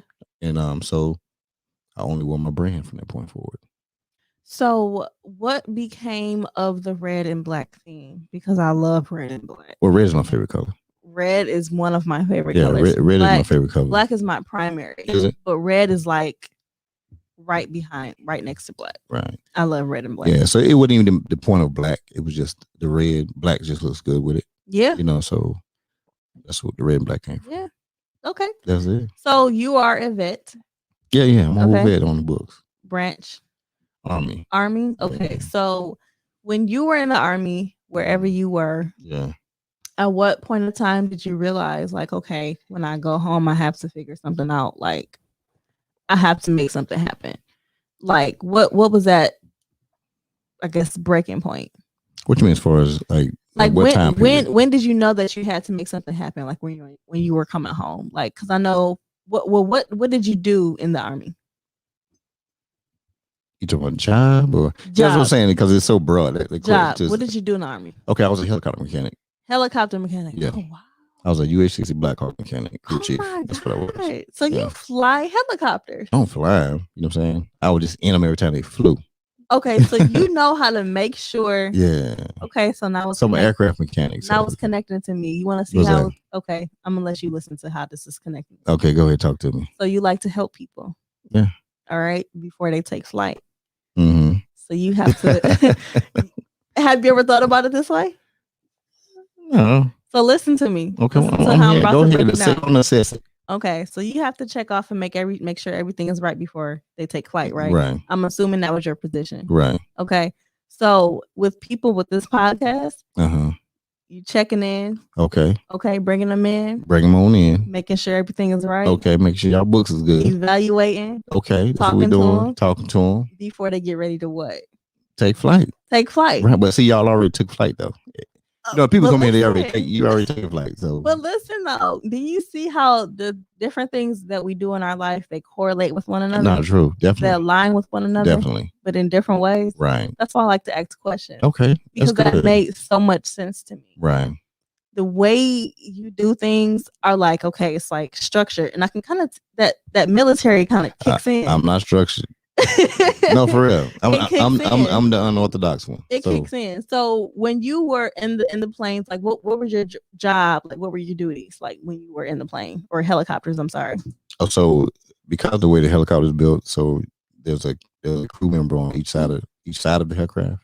Okay. So you know you landed in places on top of buildings, so you got to make sure it's clear for that. Or if you got people and you know they're going down ropes, and then you got to throw the ropes out so they can slide down them. And if you got to shoot, you shoot. You know, just one of those things. Okay, so you were a natural helper. That's your.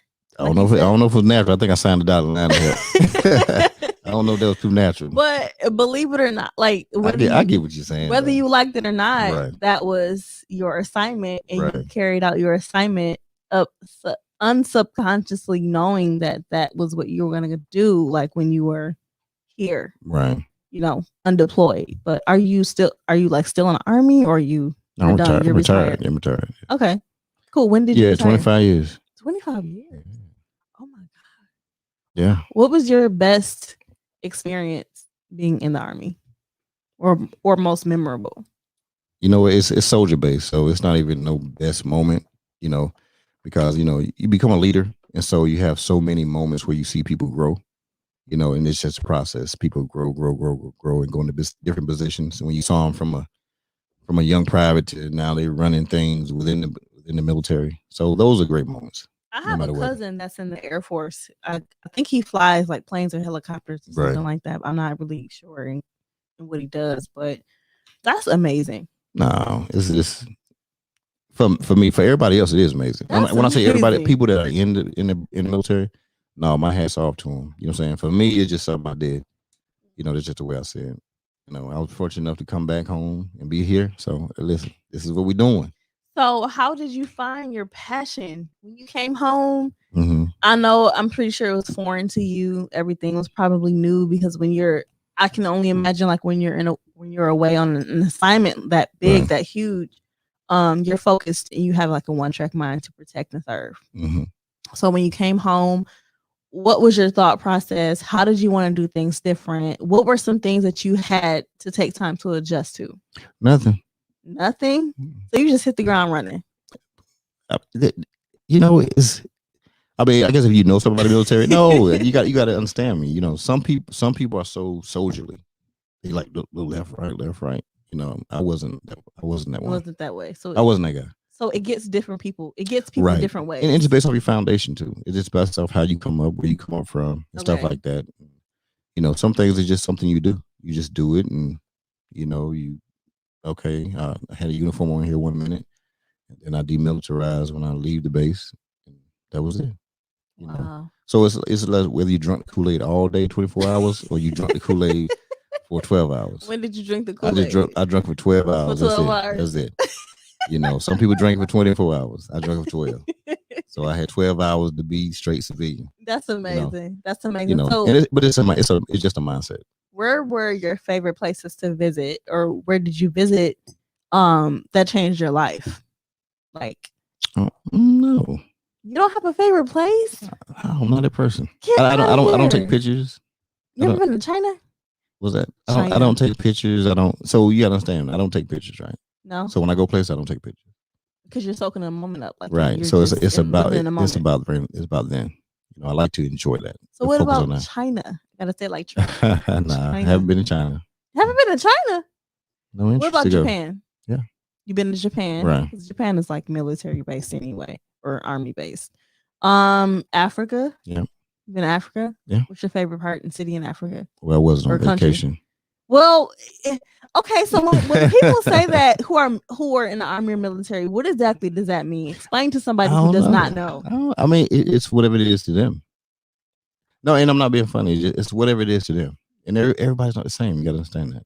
Everybody looks at things differently. Oh, I know, right? Oh, Jesus. It's horrible trying to interview me. Okay. Ain't it? I know, right? Have you ever had somebody on that tried to interview you? Yeah. Really? It didn't work out. Didn't work out? Well, I'm gonna keep going. Hey, well, I can flip it, but it's all good. But I'm letting you highlight. I'm letting you highlight because you might be getting back into your journalism way. You know what I'm saying? That could be an outlet for you. See, you never know, right? See, I might be letting the real roll in. You know the way I'm letting it roll in right now. Okay. See, so your worst night as an army. As an active army member, your worst night or worst day or worst period of time. There's no one. I'm telling you, there's no one time period. So it was pretty much all the time you were enlisted in the army. Listen, I had a wonderful experience for 20. I'm not gonna lie to you. I had a wonderful experience for 25 years. I really did. Okay, so things happen and things didn't happen. You know what I'm saying? So what is the best night or time period of your life that you can remember that you want to share? Man, October 1st, 2017. 2017. Okay, what happened? That was the effective date of my retirement. Why did I know you were going to say that? Hey, because it was only a couple years ago. That's why. How did I know you were going to say that? Yeah. Okay, so that's it for military talk. How did you know it was time for you to leave? You said that's it. That's it for military talk. Okay. All right. So I'm gonna move on. Right. Okay. Okay. Now I'm gonna move on. All right. Because you still didn't tell me nothing about your childhood. My childhood was amazing. It was amazing. So my mom was a single. And how it applies to you wanting to be an entrepreneur. My mom was a single mom. Okay. I love. So she was an entrepreneur already. She was raising y'all. Yes. Okay. I want to kind of like get out alive and record this because I want her to see this. Well, she gonna see it. Tell her to go to 5cast. Oh, mama, she can see it. She ain't that tech savvy. Send her the link. She's not that tech savvy. She ain't that tech savvy. Okay. She is, but she ain't. Right. Like, she swears she is, but she's not. Right. Hold on 1 second. I like to take this moment to give a shout out to my man Tom over at ARPA-Fi.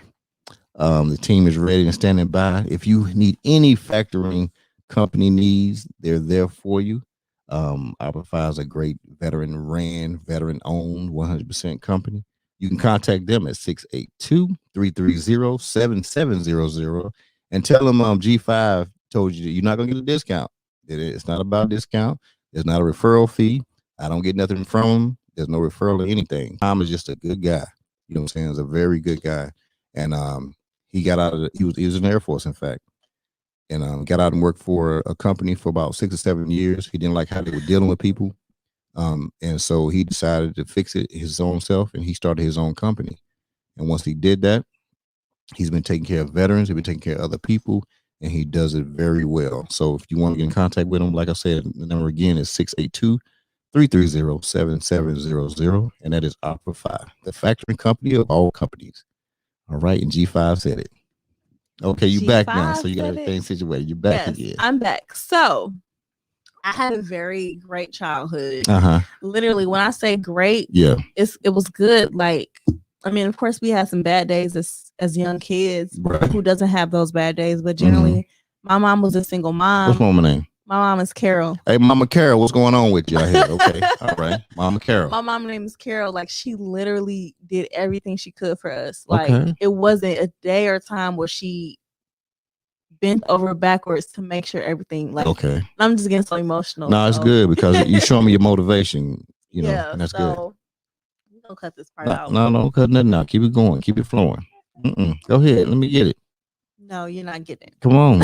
You already started now. So, yeah, I'm the youngest of three children. You don't skip. That sounds like you skipped something. You was over here interrogating me a minute ago about the army.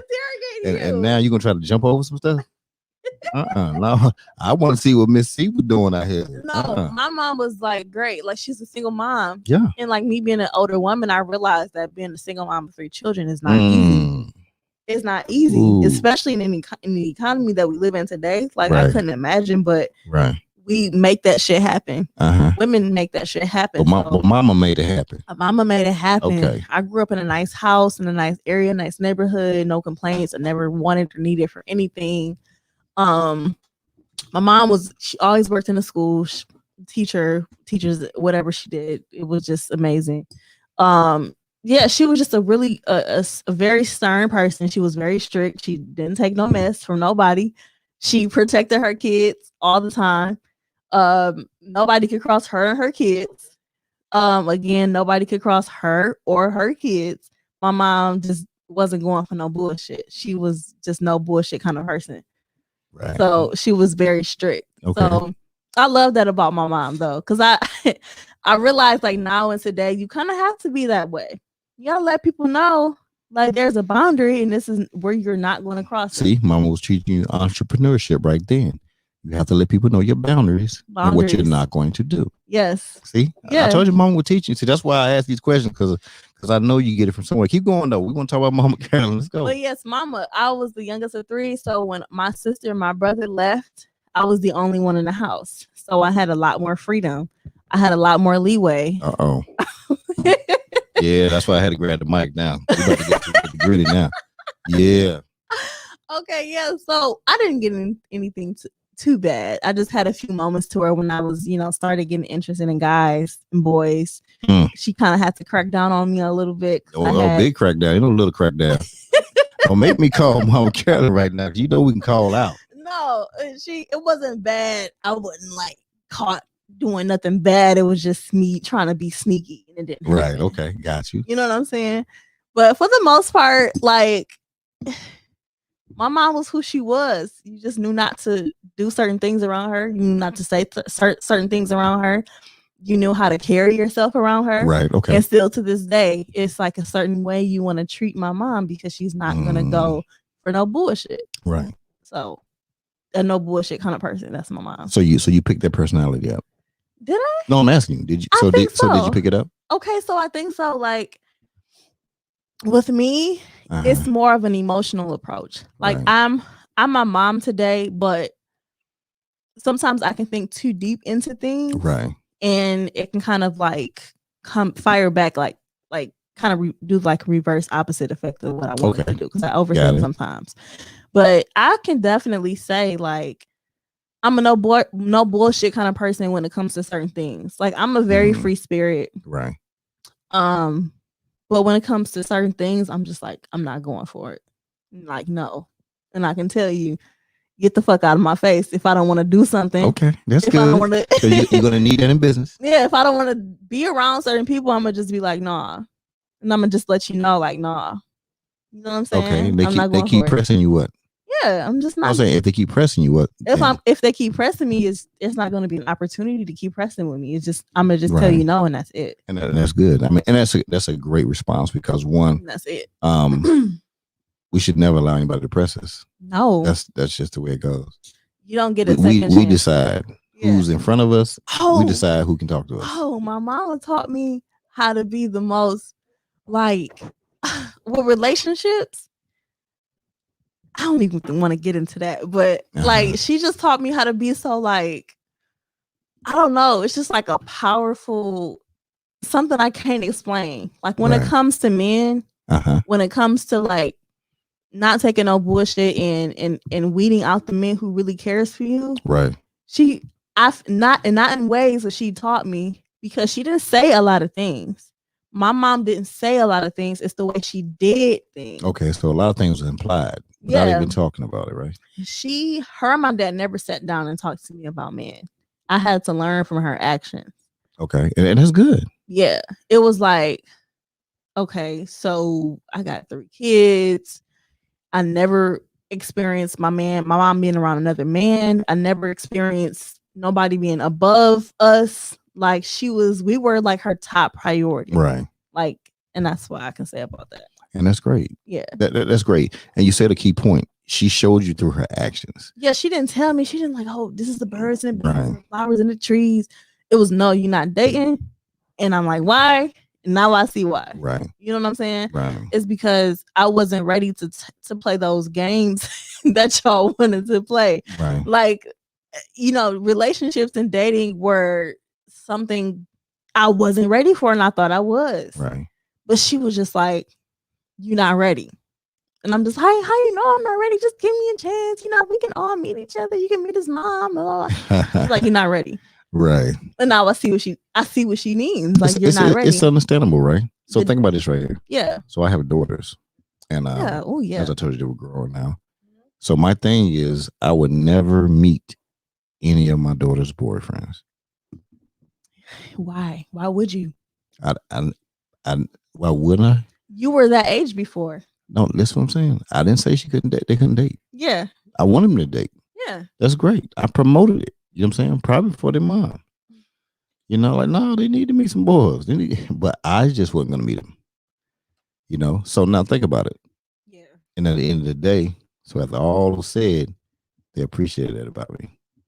Because, the guy was going to be on some like, oh, I love your daughter and all this type of stuff. And it was the complete opposite. It's not that. I understand. I was a young man in myself. Yeah. Right. And my thing was I never wanted to even be around the girl's father. Why is that? Because one, he knew he would know why I'm there.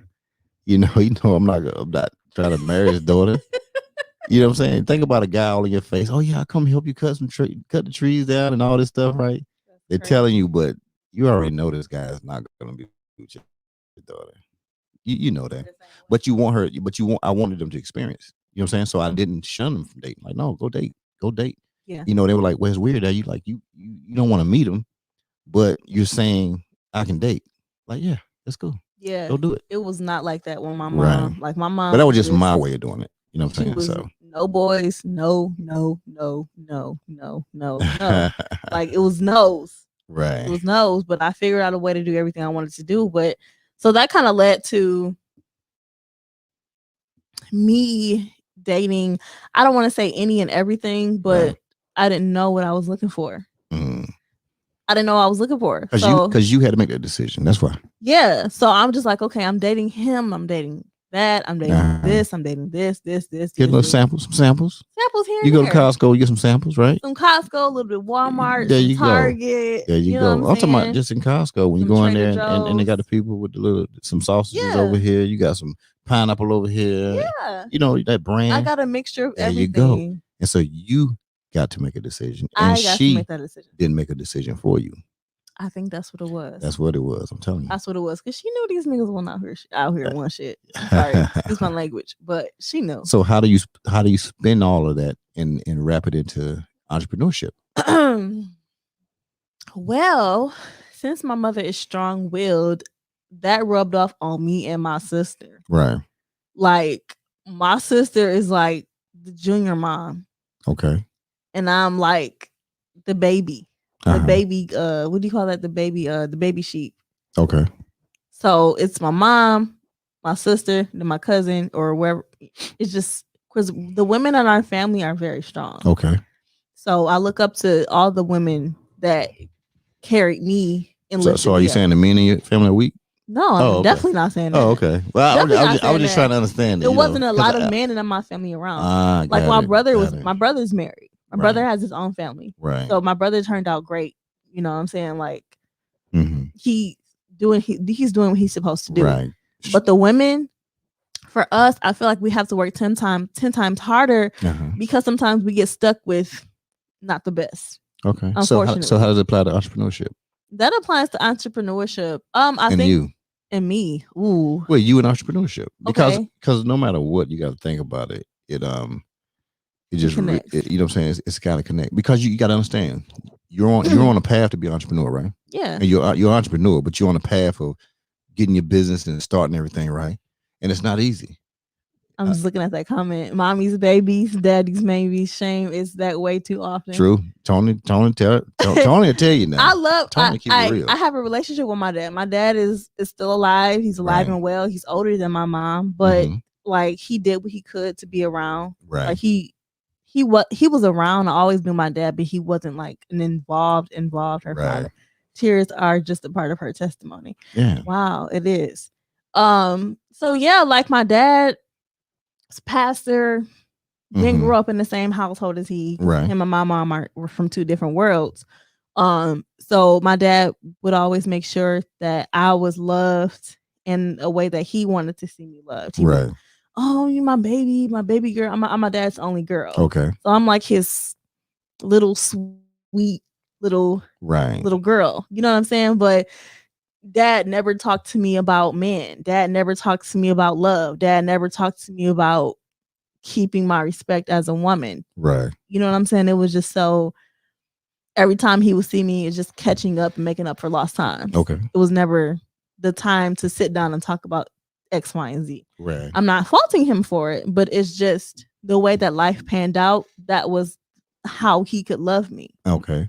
He loved me the best way he could. Right. My mom loved me the best way she could. So I'm not faulting anybody for anything. It's just the way my life is now. Like that's making me who I am. And that's good. We all have to go through our own trial. Yeah. That's just the way it works. No matter what people do or what happened. He's like, in other words, she was in that madness stage as the old folks smelling yourself. Yeah, I was smelling myself, Tony. Yeah, Tony be on it now. I was smelling myself, and smelling myself has gotten me into some dark times, and I appreciate that. Right. I appreciate that because it was growth. The dark times was growth. I wasn't exempt from anything. I wasn't exempt from anything. Right. What could happen to me could have to happen to other people, and what happened to other people could happen to me. Right. So I had to kind of like wake my ass up and be like, hey, you're not a little girl anymore. You're a grown ass woman, and people out here don't give a fuck about you. Not a care. Not a care in the world. And if they don't care, what do we have to do? We have to don't give a care either. We don't have to care either. You know. But now you still in. How does it apply over into entrepreneurship? I'm still thinking about that. You can't think. Listen, let me tell you something. Thinking about that. See, you talking about the tribes, right? I told you, the tribes and in the circles, we challenge people. Yeah. We're gonna challenge, but this is what you gotta understand right here. It's hard out here. You know, it's hard out here. Oh, I know. You know, it's hard in these entrepreneur streets. It's hard in these business streets. Mm-hmm. It's very hard. Yeah. You know, it's the land of the wolves.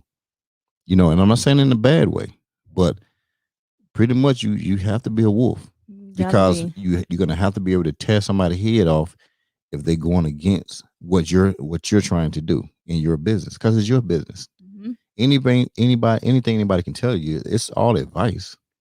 You know what I'm saying? That's all it can be because you're the decision maker. Yeah. And once we let other people make decisions for our business, it's no longer our business anymore. Yeah. You know, and the people want to come in to run your stuff. You got to understand it's no longer your business. You know what I'm saying? And if you're at that point where somebody will come in to run it, then you should be sitting on a vacation island somewhere. Yeah. And they running the business. Yeah. But I'm not going to be present and you running the business. That's not going to happen. That can't happen. But yeah, like my dad and our relationship is really it's kind of like I'm watching his I don't want to say karma, and Lord knows I don't want to use karma, Mhm. but it's kind of like his karma is panning out in his life and living through me. Right. That's how I kind of feel. Because he did have me, he did have me out of wedlock. It wasn't with his wife. Okay. It was with my mom. Right. So him as a man of faith stepped outside of his faith in his marriage to conceive me. Right. You see what I'm saying? So I've battled with that. Okay. Spiritually, emotionally. Right. Sometimes I would feel like I rebelled a little bit, which I did. Because of it? Okay. Because of it. He said, oh no one should be enough personally or business. What does he mean? Yeah, you gotta elaborate on that, Tony. You gotta put a little more, you gotta put a little more umph on that comment there. Umph on it. Yeah, so I can get what you're saying on that one, Tony. I'm reading and I'm talking to you too, Tony. Yeah. So come up with a little bit more detail. Yeah, Tony. She gonna mess around and interview you over here. So yeah, you know, often we hear our kids pay for the parents' mistakes. Okay, got it. Sometimes I did feel like it was karma for me, but responsibility for my own actions is what helped me through everything. Right. Is what got me to this place of happiness. Just point out happiness, and you can make these moves and leave Detroit and come down here to Houston. Yeah. I won't feel so guilty leaving my family. I won't feel so guilty with making a decision for myself. You know what I'm saying? Because, you know, what would they do if I didn't live there? Right. So yeah, that's just that. And it's just like a weird space with me and my dad. Like we know not to have certain conversations with each other. And I wonder why that is. What do you think that is? I don't know. I would have to know your pop to understand. Pop is cool. No, I'm saying to understand why. He's cool. You know what I'm saying? Because it's just more than that. I think, you know what I'm saying, for me to even evaluate that piece right there. Yeah. Like, what do you think? What do I think? Yeah. Why do you think that? Probably because he doesn't know how I feel about him. Do you tell him? No. Well, that's probably the reason. You have the answer. You just said it. And you said it without even any hesitation. I mean, so what do I do? Walk in the door, hey, this is how I feel about you. Yeah, when you go back to Detroit. He's in Detroit, right? Yeah. You go back to Detroit. You know what I'm saying? When you fly back, you be like, hey, we need to talk. You grown. What are you gonna do? Spank you? No. Okay then. You barely can lift a finger. There you go. So but I'm saying though, because evidently that's a question that you have. Yeah. And that's a question that you're gonna need an answer to. You see what I'm saying? And that might be the very answer that he has that's gonna help elevate you to the next level. Answer as far as what? The question. Oh, you asked the question. Why you said why do I think? Why do I think? Okay, yeah. Y'all don't, right? Yeah. Because you want to know the answer to that question. Why is it like that? Do I? You just asked. I mean, you just asked, so you do. See, right now you're thinking now, so you're going back on it because you're thinking. I mean, do I really care at this point? Do I? Should a woman care? Whether you care, well, it ain't about a woman. It's a person because it could be anybody, right? Should a person care? Like, let me tell you something. As we get older, things you push aside come back to you. Trust me on that. The things we push aside now, as we get older, if we're blessed to get older, they will come back to you. So a question now at 27, you can push it aside forever. That question will come back. You know what I'm saying? Yeah. Later on in your life. Yeah. And you may not be able to ask that question because the only person that you could ask the question to may not be around anymore. And now you're stuck with that question for the rest of your life. So that's what I'm saying. It's about a conversation, you know. And if any advice, okay, now I'm going to go to the Army. Many times I've heard people say, and it may have taken the battlefield for them to say, man, because I think they thought they were going to die, and some of them did die, but they said, them die? What's that? I mean, over the course of the time we're being there, something happened. But they were just like, man, I always wanted to have this conversation with my mother. I always wanted to have this conversation with my brother, you know. And it's like, well, why haven't you had it? I don't even know. Well, why are you thinking about having it now? I don't know if we're gonna make it back. You know what I'm saying? I said, okay, then you either make that phone call, or when we get back, you make sure you have that conversation. Did they make it? I don't know. No, that's what I'm trying to tell you. Many people have done this. Wow. You know, people get in the hospital, something happened to them, they get in a car wreck, and they say, "Man, I always wanted to do this." They knew they always wanted to do it, but they just didn't. but they never did it. And now they might be in a reason. situation, they might not have any legs or whatever it is, and you see what I'm saying, and they can't do it in the capacity they wanted to. So while you have the mind, you know what I'm saying, and while Pops is still around, you might want to ask a question. Just take it from an old dude who know that if you put something aside today, okay, I guarantee it'll come back to you later on. Guarantee you. All right, I'll take like clockwork. This is becoming like a therapy session. Hey, listen, what runaway ring say? It pop up here. Who? As TDJ say, God puts you in the dark to prepare you for the light. That's my ex-boyfriend. That's my ex-boyfriend. Oh, he's your ex-boyfriend? Yes. Okay, Rim, a teacher, because I'm trying to put it on her right now. You jumping in here now, and that's right. She needed. She needed. You know, and that's what happens. Yeah. The light is coming. We go through that dark. Yeah. The light is going to come. We just have to be patient and wait. True. And it comes. You know. Facts. You know, and he's in Detroit. Yeah. Okay, he don't want you to come to Houston. What do you mean? He doesn't. We don't talk. Oh, okay. So. Wait, he talks enough to be on Runaway. Make sure you go ahead and subscribe. I ain't even about to subscribe game, but since she said y'all don't talk, you know what I'm saying? He keeping the contact, and that's good. I mean, he keeps in contact, and that's great. And that's great, and we need that. Trust me. Yeah. See, that's support. Believe it or not, it is support. He could have watched it and never put a comment on there. And then the comment he talking about Jake's. Yeah. Think about it now. He could have just watched, and that's it. Yeah. See, you got over here blushing. You got a blushing over here. I'm just drunk, and I have rosacea. Ring. Hey. I have red blushing. Cheeks.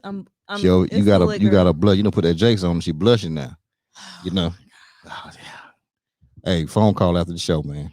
Phone call after the show. Man. In fact, if you want, I'm gonna put the number in up right now. If you want to call in, do that. I'm gonna see if you brave enough to call it right now. No, I got the number up for you. I got the number up there for you. Why would you do this on Valentine's Day? I got the number for you, big runaway. Why would you right do there? That? That's the number for you. 832-779-6068. You know what I'm saying? I'll be looking for a number to pop up on the line. Hopefully the lines will be busy if he decides to call. No. He ain't scared to call, is he? Yeah, he should be. He should be. He ain't scared to call. He'll call. Yeah. Oh. I know, right? But yeah. So that's pretty much I guess that's a synopsis of who I am, really, right? And why I wanted to decided to embark on this new journey in my life. Like, there is no time. Time isn't rewinding. Time isn't stopping. Time isn't slowing down. And it's not. It's really not. It's not. It's really not. So you catch up with the time, or you get left behind. Right. And you can't be left behind. You can't be left behind. We're not gonna allow that. You can't be left behind at all. You know, people playing around. In 2021, this is the year of business. It's the year of business. The year of business. Yeah. You know, and I'm saying is everybody need to be in tune with their business this year. No playing around. Be in tune with it. If they're gonna jump out there, then you go ahead and jump. You know, you're taking a leap. That's what you're doing. You're leaping from Detroit to Houston. That's what you're doing. I got to. I don't have a choice. You could have stayed in Detroit this weekend, had a great time with people you know. But no, I would have been at work, or I would have been at home. You could have, but you decided to take a flight, get down here, go look at some places to stay. Yeah. You know what I'm saying? Yeah. Come through on 5 cast. Yeah. You know, big 5. You know, do what you got to do. You had runaway hitting. He's scared to call right now. I don't know why. He's scared to call it. I done took the number off now. He's scared to call. Like, you don't scare the man. He can't call. I want to talk to him about you. I gotta see if you coming in being for real. He may not be the ex, but that door is not closed. The door. That's right. It ain't closed. I'm telling you right now. The door is closed. That door ain't closed because the door is closed. Listen, Charles. The door is closed. That's Charles out of Houston out here. I haven't spoke on the phone with him. Listen, it don't matter. But right now, this month you spoke. The door. You just spoke to him because you didn't have to say. You could have looked at the screen and been like, "Oh," but you know what you did? You looked at the screen and said, "That's my ex." See, he could have not commented and watched the show. Only because I shared with him the post from earlier. Right. That's the only reason why he knows about this. Okay. And then he didn't have to look, did he? Well, knowing him, he's gonna look. Knowing him. Okay. See? Listen. The door's been closed for 2 months. What's his name? Don't worry about it. What's Reem? No, I mean, just the first name. It's Reem. Reem? Okay, I just want to make sure I was saying it right. You. Is it, it might be, let's see what we got called in here. Yeah.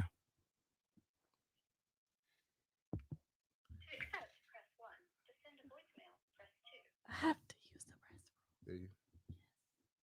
Okay, hold on. Oh, go ahead. You can go ahead. I'll take the call while you do this. Okay. Yeah, hold on. Let me get you back here. 1 second.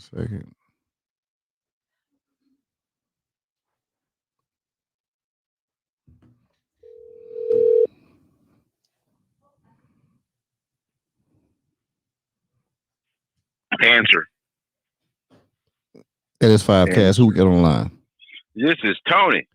Big Tony, what's going on, bro? How you doing, man? Enjoying this weather, man. Man, come on. Are you sliding around the highway or what? Not at all, man. I'm at the house, brother. Okay, I'm glad you're at the house, man, because I'm telling you, this weather's about to get a little something out here. Ain't nothing I never witnessed before. Hey, check this out. Hey, before you say something, the first thing I want to do is say I appreciate you, brother. You know what I'm saying? You've been jumping on my stuff, man, making sure my audio and stuff is right, taking care of me.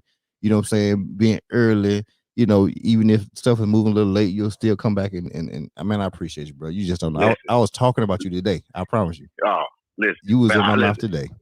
Listen, I'm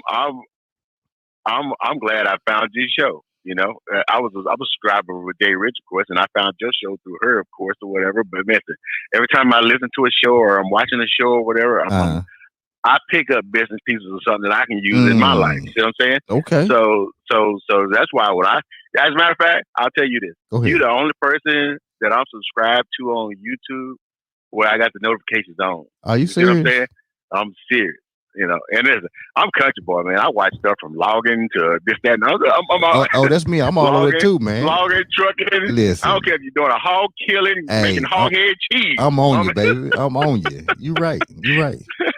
But you're the only show that I got the notifications on. Oh, and listen.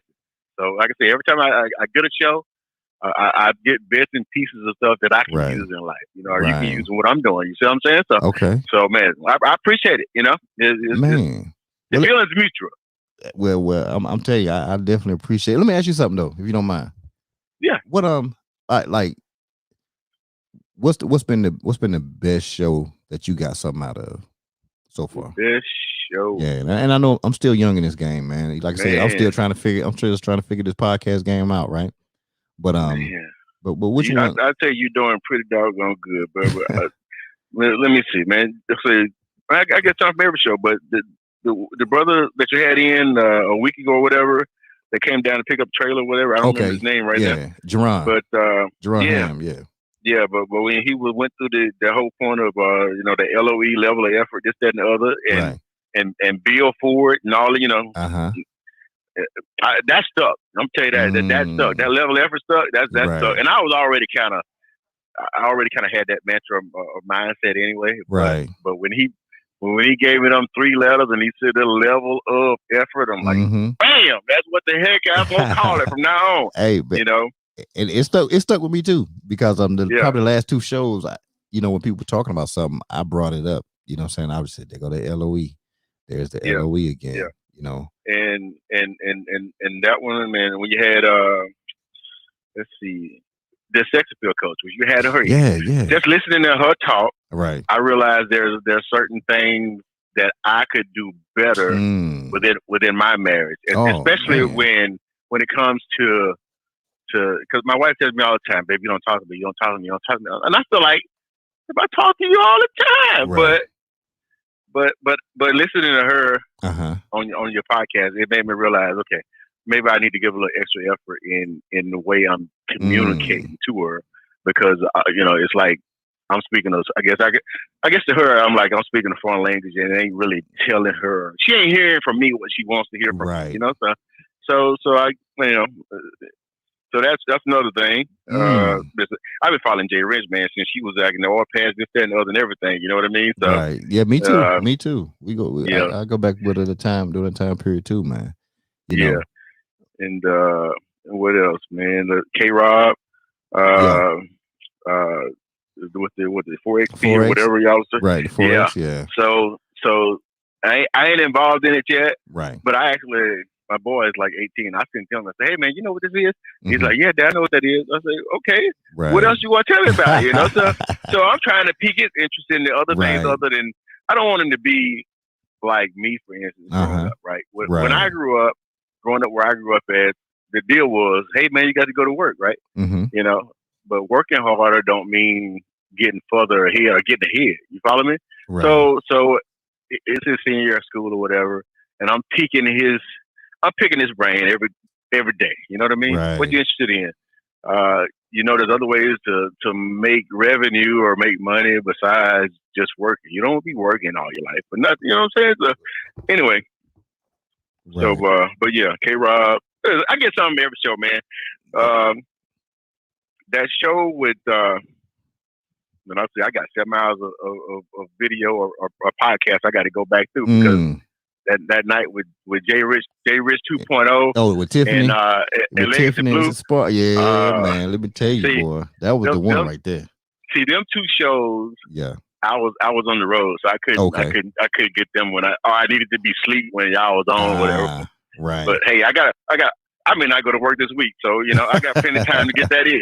Right, but you definitely want to get that 2.0 in, man. When I tell you, it was some crazy nuggets dropped on that. You know what I'm saying? Yeah. Because Jay was putting that thing in, but Tiffany, man, like Tiffany is so smart. You know what I'm saying when it comes to certifying businesses and just really kind of just talking to people, man. Like her consultation is so contagious. Even just talking to her on that, man, because one, she knows what she's talking about. And the fact that she does it from a pure place, and that's what my platform is about, bro. You know that. It's just really trying to get information out of the people that, if people have questions. That's why I want people to call in. I want people to ask questions. I want people to see the experiences that people are having as they go through the entrepreneurial process. Yeah, you can always chime in. Come on now, you can talk about it. Go ahead. How you doing, sweetie? What's your name? You gotta get a little closer to the mic.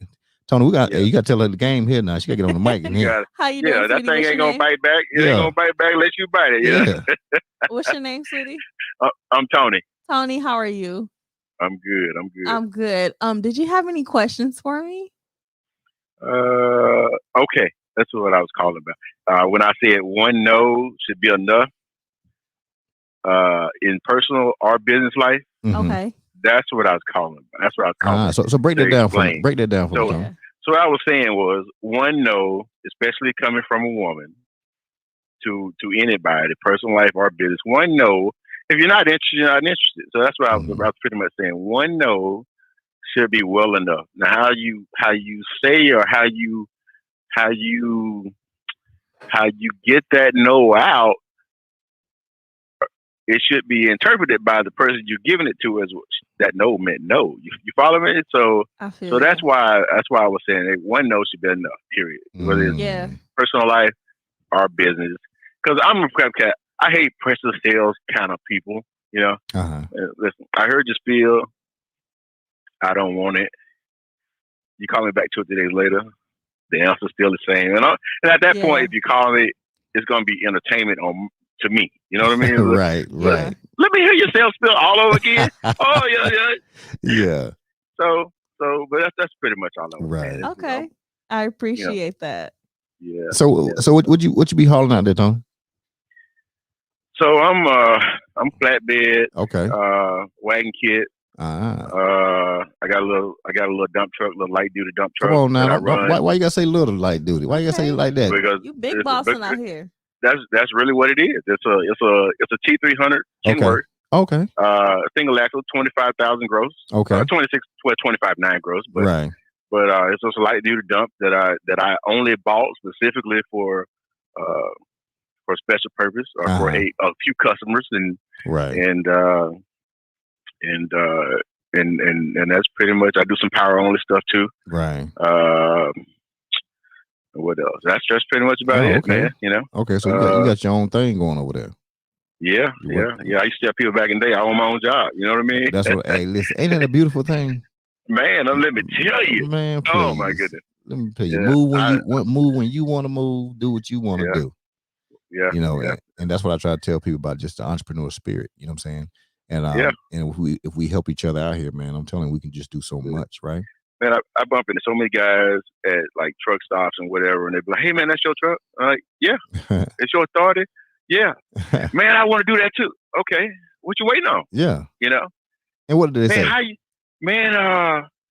So how you go about getting your insurance and your authority and all that, this, that, and other? I said, "Hey, man, I'll give you one number to call right now, and that person will go ahead and do your application to get your authority right now. Right. And we'll give you the insurance quote right now. Yeah. And if you're ready, all you got to do is take that deposit for the insurance, and they'll get you set up with your USDOT, your text dot, to sign you up for everything. Right. At this point in time. All right. And so oh man, you sure? I'm sorry. Go ahead. No, go ahead on. Okay. What advice do you have for me as a young millennial Black woman moving to Houston? That's a millennial Black woman doing what now? Yeah, get up on the mic. Moving to Houston. Oh, welcome to the city. Thank you. First of all, listen, you know what I'll tell you? I came out here, country boy from a small town to a big city. Okay. You know, the sky's the limit. Don't limit yourself. I'd say that. First of all, don't put a limit on your potential right out the gate. Okay? Sky's the limit. Right. There's somebody here that's gonna like you. There's somebody here that's gonna love you. There's a whole bunch of people that ain't gonna care for you, right? Yeah. You can't let that more people that ain't gonna care for you, care about what you're doing. You can't let them bog you down. Right. You got to hold your head up and keep stepping. That's just the way it is. Thank you so much. If you feel confident in what in yourself and your product, that's all that matters. Nothing else matters at the end of the day. That's it. Okay. That's it. The way you move and how you move is what it's all about, right? I appreciate it.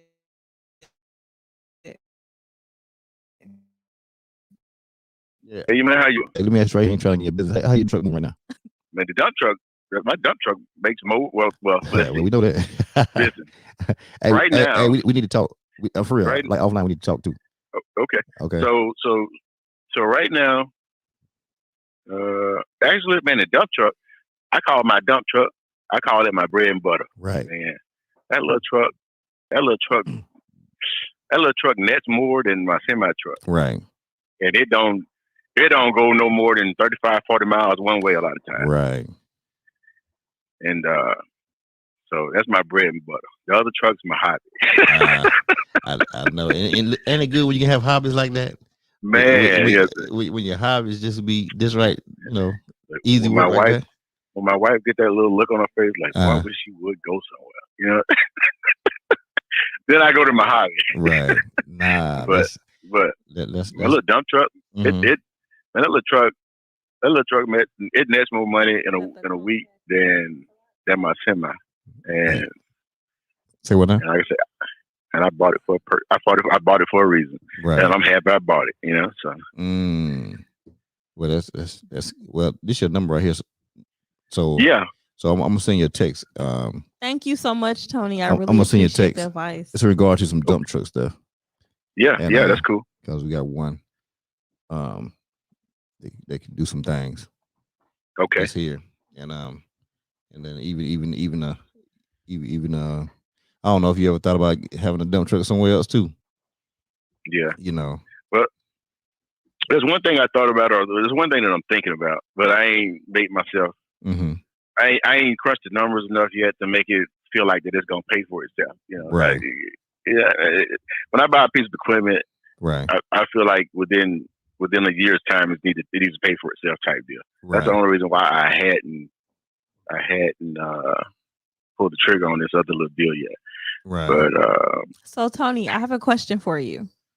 Yes, ma'am. Have you ever thought about getting into food trucks? Not really. No, why not? Because I mean, I do a little queuing and stuff like that at the house type deal, but I just never have. You know what? And even the idea came up with another homeboy of mine. Hey man, we gotta do a food truck. You know, like, but neither one of us never went no further than that, the thought at that moment. You know what I mean? So. Right. Understandable. So it was a thought that crossed our mind at some point, but I never went any further with it beyond that. So. Understood. It happens. Yeah. Tony making too much money. He making too much money with that dump truck. He ain't got time for the food truck.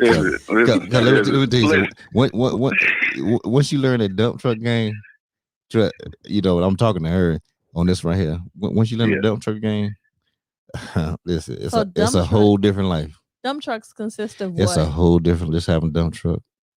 Dump truck, road construction, construction projects, construction projects. Listen, whether it be dump trucks, belly dumps.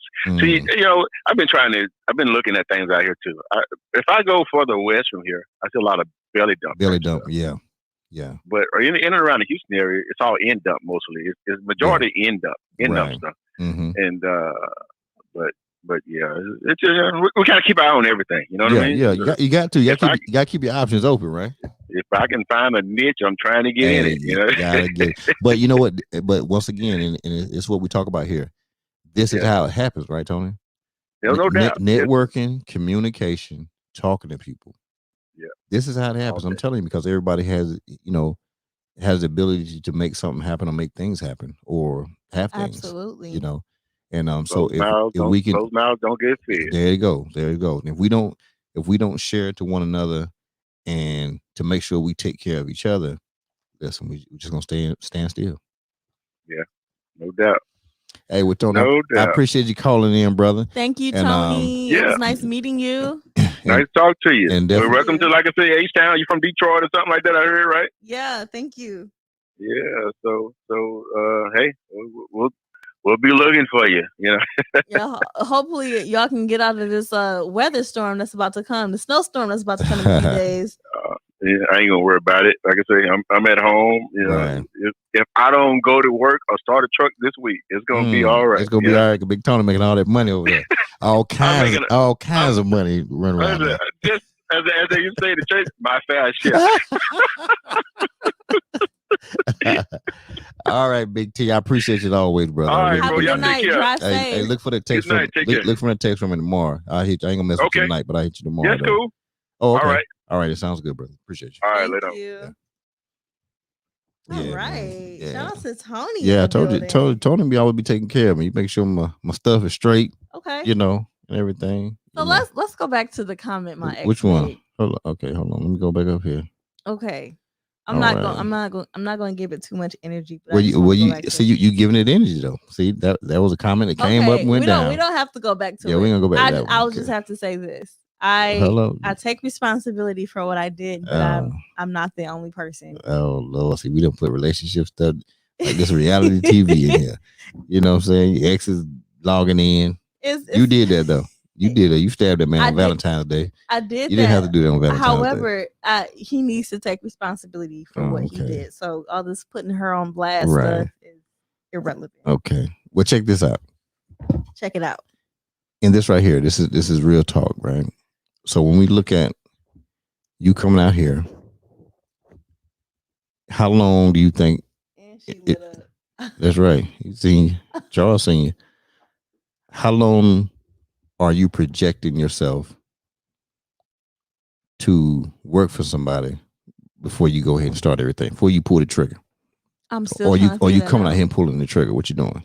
I'm still trying to figure that out. Like I said, I'm not sure if I should just jump off the porch with it or if I should just kind of like work under somebody for a minute. Right. But then you have those women who you work under, but then you want to start your own things. You have the women that feel like you stepped on their toes a little bit. Right. I mean, those things can happen. You know what I'm saying? You know, but that's anywhere. But I don't want that to happen. That's anywhere. Because those were not my intentions. So do you think probably coming in being like, hey, this is my goal, right? Because it's being upfront. Hey, this is my goal. Yeah. And most people, if they're bosses, truly, they don't want you to work for them long. They're gonna see that you listen. I see you have the energy and you want to run. You know, that's that conversation we have with people. Hey, listen, I just want to get in here. You know what I'm saying? I want to learn from them. I heard you the best. I want to learn from the best. You know what I'm saying? And with that, I want to do, you know, what you doing. I want to be an owner. I reached out to this You gotta come up to the mic. We can't hear you. I reached out to this chick who owns her own. You gotta bring the mic down to you. Can you hear me? Yeah, you in that purse over there. I don't know what's going on. I'm trying to look for my lip chap because I feel like my lips are chapped. They're good. Maybe I'll just leave that alone. Yeah, leave that alone right there. They good. I'm so sorry. But I reached out to this lady in Detroit. She's doing pretty good with her own online? With her own spa or whatever. Right. This was and you know, I asked her, I'm like, hey, you know, I kind of want to work under you for a little bit. And she's like, no, because I feel like interns take what I learned to them and go take it somewhere else. Okay. She said that verbatim. Okay. And it's nothing wrong with that. That's how she feels. That's how she feels, but that's not a good way to feel. Well, I mean, it works for her though. But see, you gotta remember that's her thought. We can't change how somebody feels. She's just somebody that you probably just can't go work for. Right? No, but I'm glad I didn't work under her. Right. But you had the conversation first. Yeah. You know what I'm saying? Which led you to go to find someone better. Right. So that was supposed to happen. And that's really how you have to look at things. Right. Everybody's not a fit for us. It's just the way it works. Yeah. You know, in that case, everybody you run into on earth is going to be your partner, homie, or whatever. Right. And we know that's not the case. You know what I'm saying? Facts. Yeah. But I think it just really, entrepreneurs know entrepreneurs. They know them. You know, people know who's going to work for them for a long time, and people are going to know who's going to work for them. They're going to know that. I like how you got your watches just sitting next to each other so casually. No, well, it wasn't that right there. I like it. You just set that up like that? Like I really didn't. When did that happen? I didn't even see that in the beginning. No, they were always sitting there. Okay. Yeah, they were always sitting there. All right, you better floss, boss. Out the way. No, there ain't no flossing. You better floss, boss. No floss at all.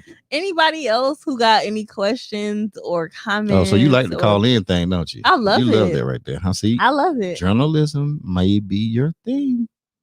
I'm trying to tell you. You trying to run from something that you know. I'm not running. I'm definitely not running. Oh, okay. Definitely not running. Well, you could do both.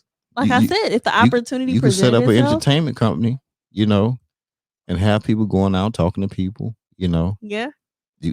And then still be doing this right here. Do you have any other questions for me? Like, what else do you want to know? I got a bunch of questions. Okay, you know well, I'm just thinking. I mean, they're business related. You know what I'm saying? If you want to answer those right there. Yeah. Okay. What's up? So how long do you think it's gonna take before you pull the trigger? I want that answer. Okay. I told you. Remember, you got to be direct. When I get here, I'm giving myself a year. You're giving yourself a year. Okay. I'm giving myself a year to kind of like figure out who's who. Well, don't join a tribe because they're not gonna give you a year. They're gonna push you, right? It's kind of like negotiating, right? You say, "Hey, I want to pay $100 for this," and they say, "No, man, $150." Oh no, come on, $125. Yeah. Right. But you wanted to pay $100. Yeah. You know, so your thing is you trying to bid 12 months, and I'm sitting here saying, no, your tribe is not gonna let you take 12 months if they're gonna push you. Because you got to remember, you're going to grow in what you're learning. Yeah. Besides what you're doing, there's going to be other things. They're going to tell you read certain books. They're going to give you certain books to read, you know, and not for those books to explain something to you for you to get it in the book. Yeah. It's something for you to grow. You have to take whatever you're going to take. You know what I'm saying? Because you can read a book and I can read a book. We get something totally different. Speaking of books. Talk to me. Yeah. Go ahead. She's in our clubhouse. Hand me another one of the books. She's in our clubhouse. Oh, they already know this plug coming through. They know who she is. They know this plug is coming through automatically. I kind of I stalked her IG page. I'm not even gonna lie. Okay, you stalked her. I stalked her IG page. Okay, and I'm just like so. But we can't be saying her. Who we talking about? We talking about Anita Renee Blue. Miss Anita Renee Blue. I'm just gonna say Miss Anita. Best-selling author, Anita Renee Blue. Okay, best-selling author. Did I say she was a best-selling author? I'm gonna say it one more time. She's a best-selling author. Shout out to Miss Anita Renee Blue, and she's a real estate agent. Yes, you know what I'm saying, and she has a credit restoration company as well. So she's doing it big. Yeah, like I'm just like, wow. She's just a powerful woman. Powerful, and I admire other powerful women. Right, and the way she talks. She's very sure of herself. Oh yeah. She's very confident and she exudes success. Like she exudes, like, I just love the way she talks. Like right. When we're on Clubhouse, I'm just like, oh wow. Like the way they introduce her is just so admirable to me. Right. So Shout out to Miss. And that's a shout out. And while she's still trying to run away from this question with 12, talking about 12 months. I'm not. Okay, well, why are you taking 12 months? 12 months? Why? You never know what happens in a year. We don't know what's going to happen tomorrow. But why are we taking 12 months? See? I mean, I got it. Listen, I'm slow for North Carolina. I got it, but I'm quick though. Okay. Why are we putting so much time on it? I mean, I have to figure out who's who. I have to figure out what I want, what I need to do. But you know who you are. So who you got to figure out? True. Maybe I'll know the answer when I go home. Oh, you're going to find out who you are? I don't. No, I'm just. I don't know the answer right now. Okay, got it. I don't know the answer right now. Right. Okay, I feel you. Okay. I don't know the answer right now. She's gonna be on 13 months by the time she comes back. Oh my God. But it's all good though. They 13 months. I can say I don't know the answer right now. Okay, that's cool. I really don't. All I know is I will probably have a better answer for you. You don't probably. I will have a better answer for you when I get here. Thank you. See, you think that's all I'm saying right there. You're taking the probably try. I'll have a better answer for you when I get here. Okay, that's what July, August. Now we in July or August. No, seriously. The plane is gonna take off in July. It's gonna land in August. Everybody. No, seriously. I'm just being realistic about the amount of time it's gonna take me to get settled here. Okay. Like when I get my test and take my state boards and everything. Right. I should get that by at least May. Okay. Or June. Right. You see what I'm saying? I see what you're saying now. So that's just kind of like the realistic time I'm giving myself. Okay, that's good. As far as living, I'm not worried about that because God got me. He got you on that. I'm not worried about that. He got you on everything, but I'm not worried about that. You're right. He got you on everything, but you want to just say he only got you for living. You said that. He got me on everything, but I'm not worried about it because I know it's gonna work out. All right, let me tell you why she's on the show. All right, everybody. Why am I on the show? I'm gonna tell you right now. Okay. Mr. G5. I'm gonna tell you why. Okay. This is the reason why. I'm about energy. Anybody can tell you I'm about energy. Okay. And they say these people that born with these veils over their face. You ever heard of that? Say it again. They're born with a veil over their face. Never heard of it. It's like a skin over their face. Yeah. You ever heard that? No. You know. Uh-oh. Who's calling you? I know. I had to end that call right there. It was FaceTime. Yeah, somebody just FaceTime. Right. So you can see things sometimes in people, or you can feel things in people, and it can happen different ways via conversation, and it just come to you. And so the whole point of me even talking about the Jeff Bezos and, when people are talking to people who are starting out, you know what I'm saying? You're gonna be great. No, and I'm not, listen, trust me, anybody tell you, I don't just say stuff. I don't just say stuff. I don't just say things. So listen to me. You're gonna be great. Okay. And a lot of things are gonna happen for you. Is people gonna be, however it works, the people are going to be placed for you. Okay. And the thing you have to do is you have to really commit and know that you're going to do what you're going to do. And that's all you have to do. Yeah. That's it.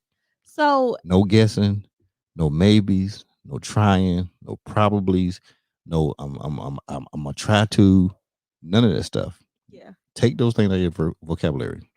Become deliberate in everything you do. Deliberate. Period. Okay. And get around people who are deliberate. Wow. That's the key. Listen to what people say out their mouth. If they say a bunch of trying and all that other stuff, I'm telling you, push them away. Push them away. Because they're going to bring you into that try, maybe, probably circle. Yeah, I'm listening. Get with deliberate people. Deliberate. Please elaborate.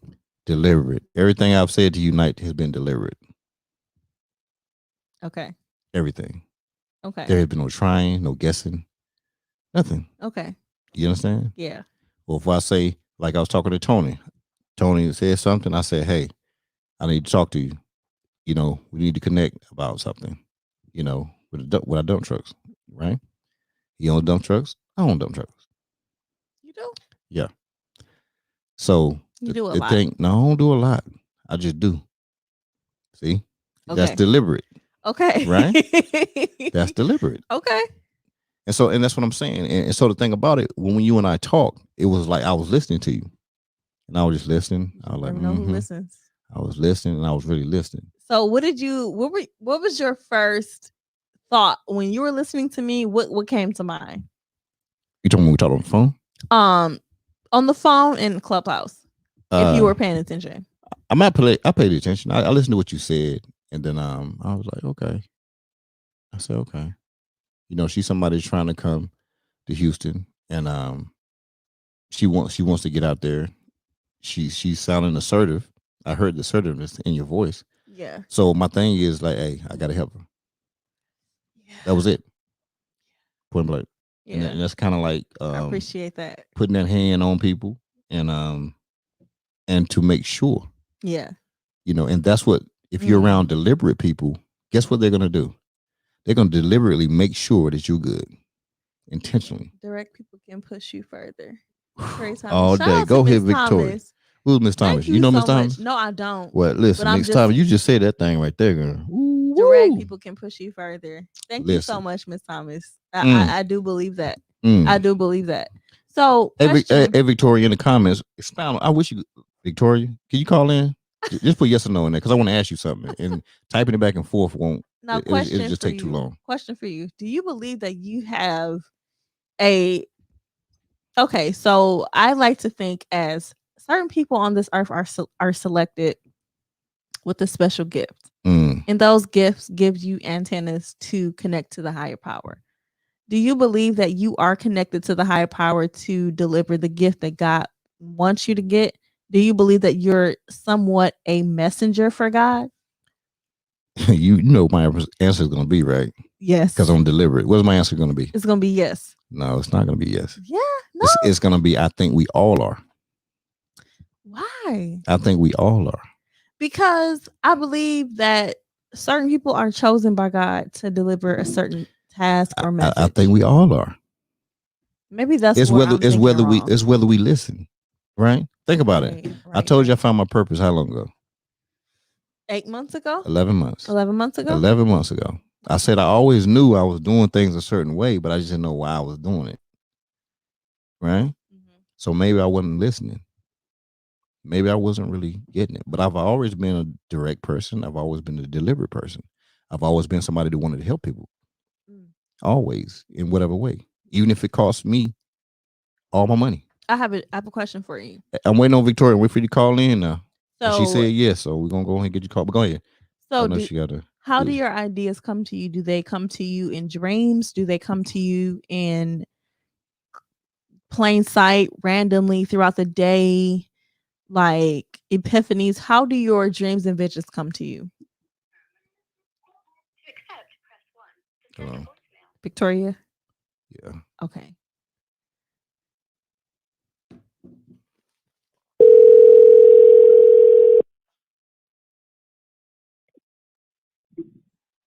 Hello. Hey, Miss Thomas, how you doing? How are you? Hey, how are you all? What's going on with you tonight? How you doing? I'm good. Hey, how did you find us anyway? I just thought my live notification had just came on for you tonight, but I started following you a couple of days ago when you had Jay Rich on. Oh, okay, that's what I'm talking about. Well, I'm glad you at least listened to the bell and say, let me just listen for half a second and throw a comment on that. But hey, could you expound on that? What you said though? Yes. What a recap on what you did say. I'm so sorry, Victoria. Oh shoot, hold on, Victoria. I must have touched the phone. Took it off of that. No worries. I'm patient.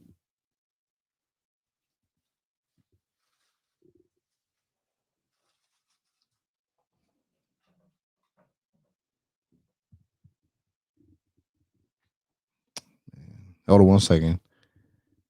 I think the Bluetooth knocked off. Yeah. Must have touched it. I did that the other day. All right, it's reconnecting now.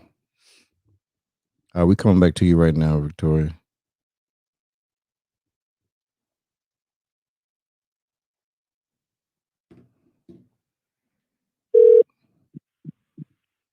Hello. Okay, I apologize. That was me. I messed around and disconnected the Bluetooth from the Rodecaster. I do apologize. All this money for this daggone machine, this thing, you barely touch it and it knocks the call off. Technology. How are you this evening? Are you okay? Are you driving safely? Are you safe? Oh, I'm good. I'm at home. Okay. That's the best place to be right about now in Houston. Especially if there's a winter advisory. Are you in Georgia? I am. Okay. Oh, you're in Georgia. Yeah, she's in Georgia out there now. Okay. She's doing a big time out there. How's the weather out there? It's rainy, but it's good. Okay, so it's not really cold? Nah. Oh, okay. Well, it's frosty out here. We sliding all over the place. She done came down to Detroit and brought this snow. We about to ship her right on back up there till she can get this weather right. Stuck with me for a few days because my flight got canceled. Oh, see what I'm saying? Listen, she coming down here like, ooh, we got to get the heat miser back down here. Y'all stuck with me. Anyway, so go ahead and ask the question you had again there. Oh, I'm sorry. Can you just elaborate on the comment you posted and explain to us why you posted that? I just want to get a better understanding. When he was asking you questions, I understood where he was going with that. Okay. And for me, with the businesses and the fields that I've been in, mm-hmm.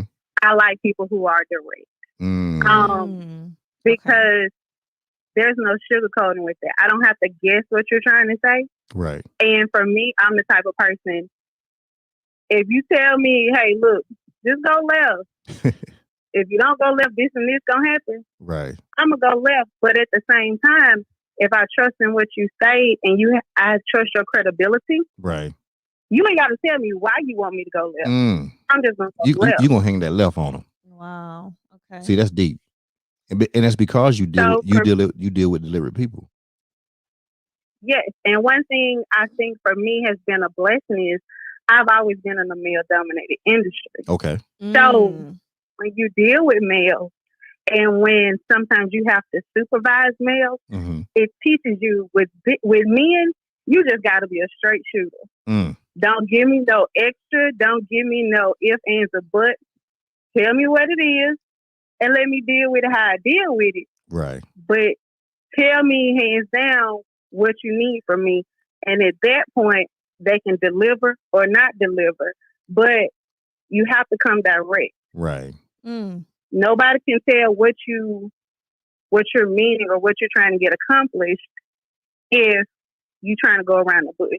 You just got to come straight with it, and everybody's not going to always be able to handle it. Right.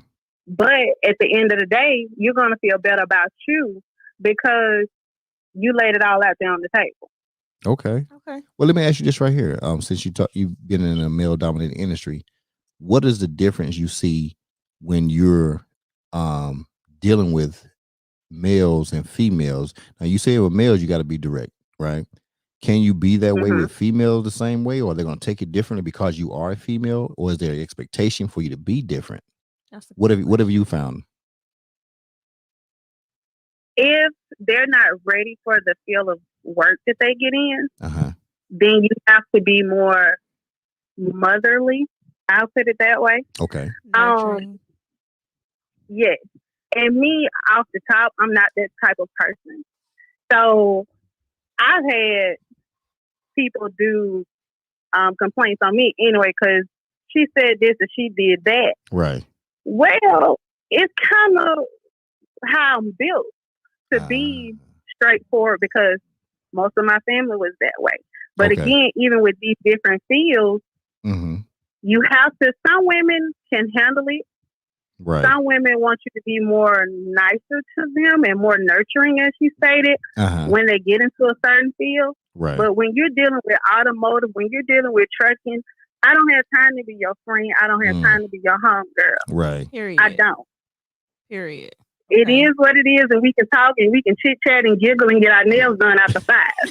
But before then, and I'm just being honest, that's always been an issue. They were like, if you're not ready for this industry, because automotive and trucking is it's a different type of mindset. Okay.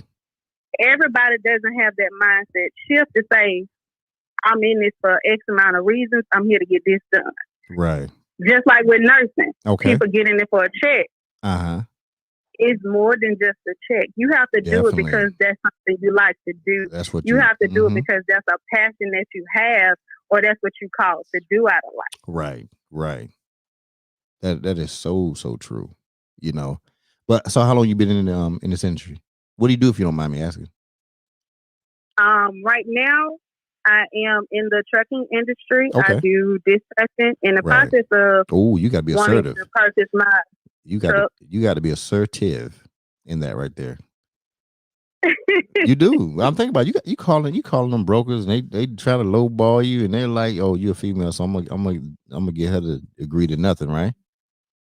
But see, that's the thing, though. For me, you have to develop your own tactic, and I do have ladies that ask me, like, "How you do?" I'm like, "I'm just me." Right. But I've always been in, like I said, I was in automotive. Then I started being an automotive technician. So with me working on cars and dealing with insurance companies, it's like, look, I shoot high.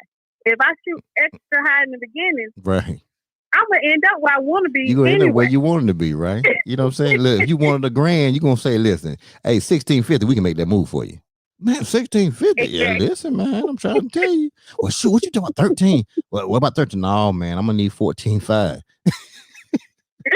And then you gonna come on the door 1400. I say, I know a little something about the negotiating now. Don't play with me there. Yeah, I know a little something about it. But no, I feel you. But you have to be that way though. You know what I'm saying? And you've learned and you know, and I don't even want to call it hardened, but it's just reality, right? Yeah. It's just reality. And I think that even the same, see, listen, girl, you need to go and get your stuff, your own stuff. You know what I'm saying? Because one, you already know. You already know. So you know you have the conversation for it. You know what I'm saying? You're built for it. You know, and those are all the traits of a owner or a CEO. You know what I'm saying? Just the way you're talking. That's and I'm telling you, push it. You know what I'm saying? Keep listening to Jay Rich and listen to what she's saying and push yourself and push it and do it sooner or later. And I say, sister, right now, this is the time to do it. It really is. Well, see, y'all didn't change my mind. I'm gonna do it before this year is out. Yeah. My thing was I was going with semis, but now they get a dump truck, girl. Stop playing, or some hot shots, or some hot shots. On getting dump truck, but it wasn't gonna be this soon. But now I'm making that more number one or number two outside of the hot shot. Yeah. So yeah, we might put the semis ranking number 5 or 6. They ain't no bigger as it was. Right. Listen, I'm trying to tell you. And you got a guy out there in Georgia. His name Casino. You know what I'm talking about? It's a guy out there named Casino. I think he's on YouTube too. His Casino is my name. And so he gets in and this has been from a long time ago. But he still does it now, but he flips houses as well. But he's good on that dump truck game out there.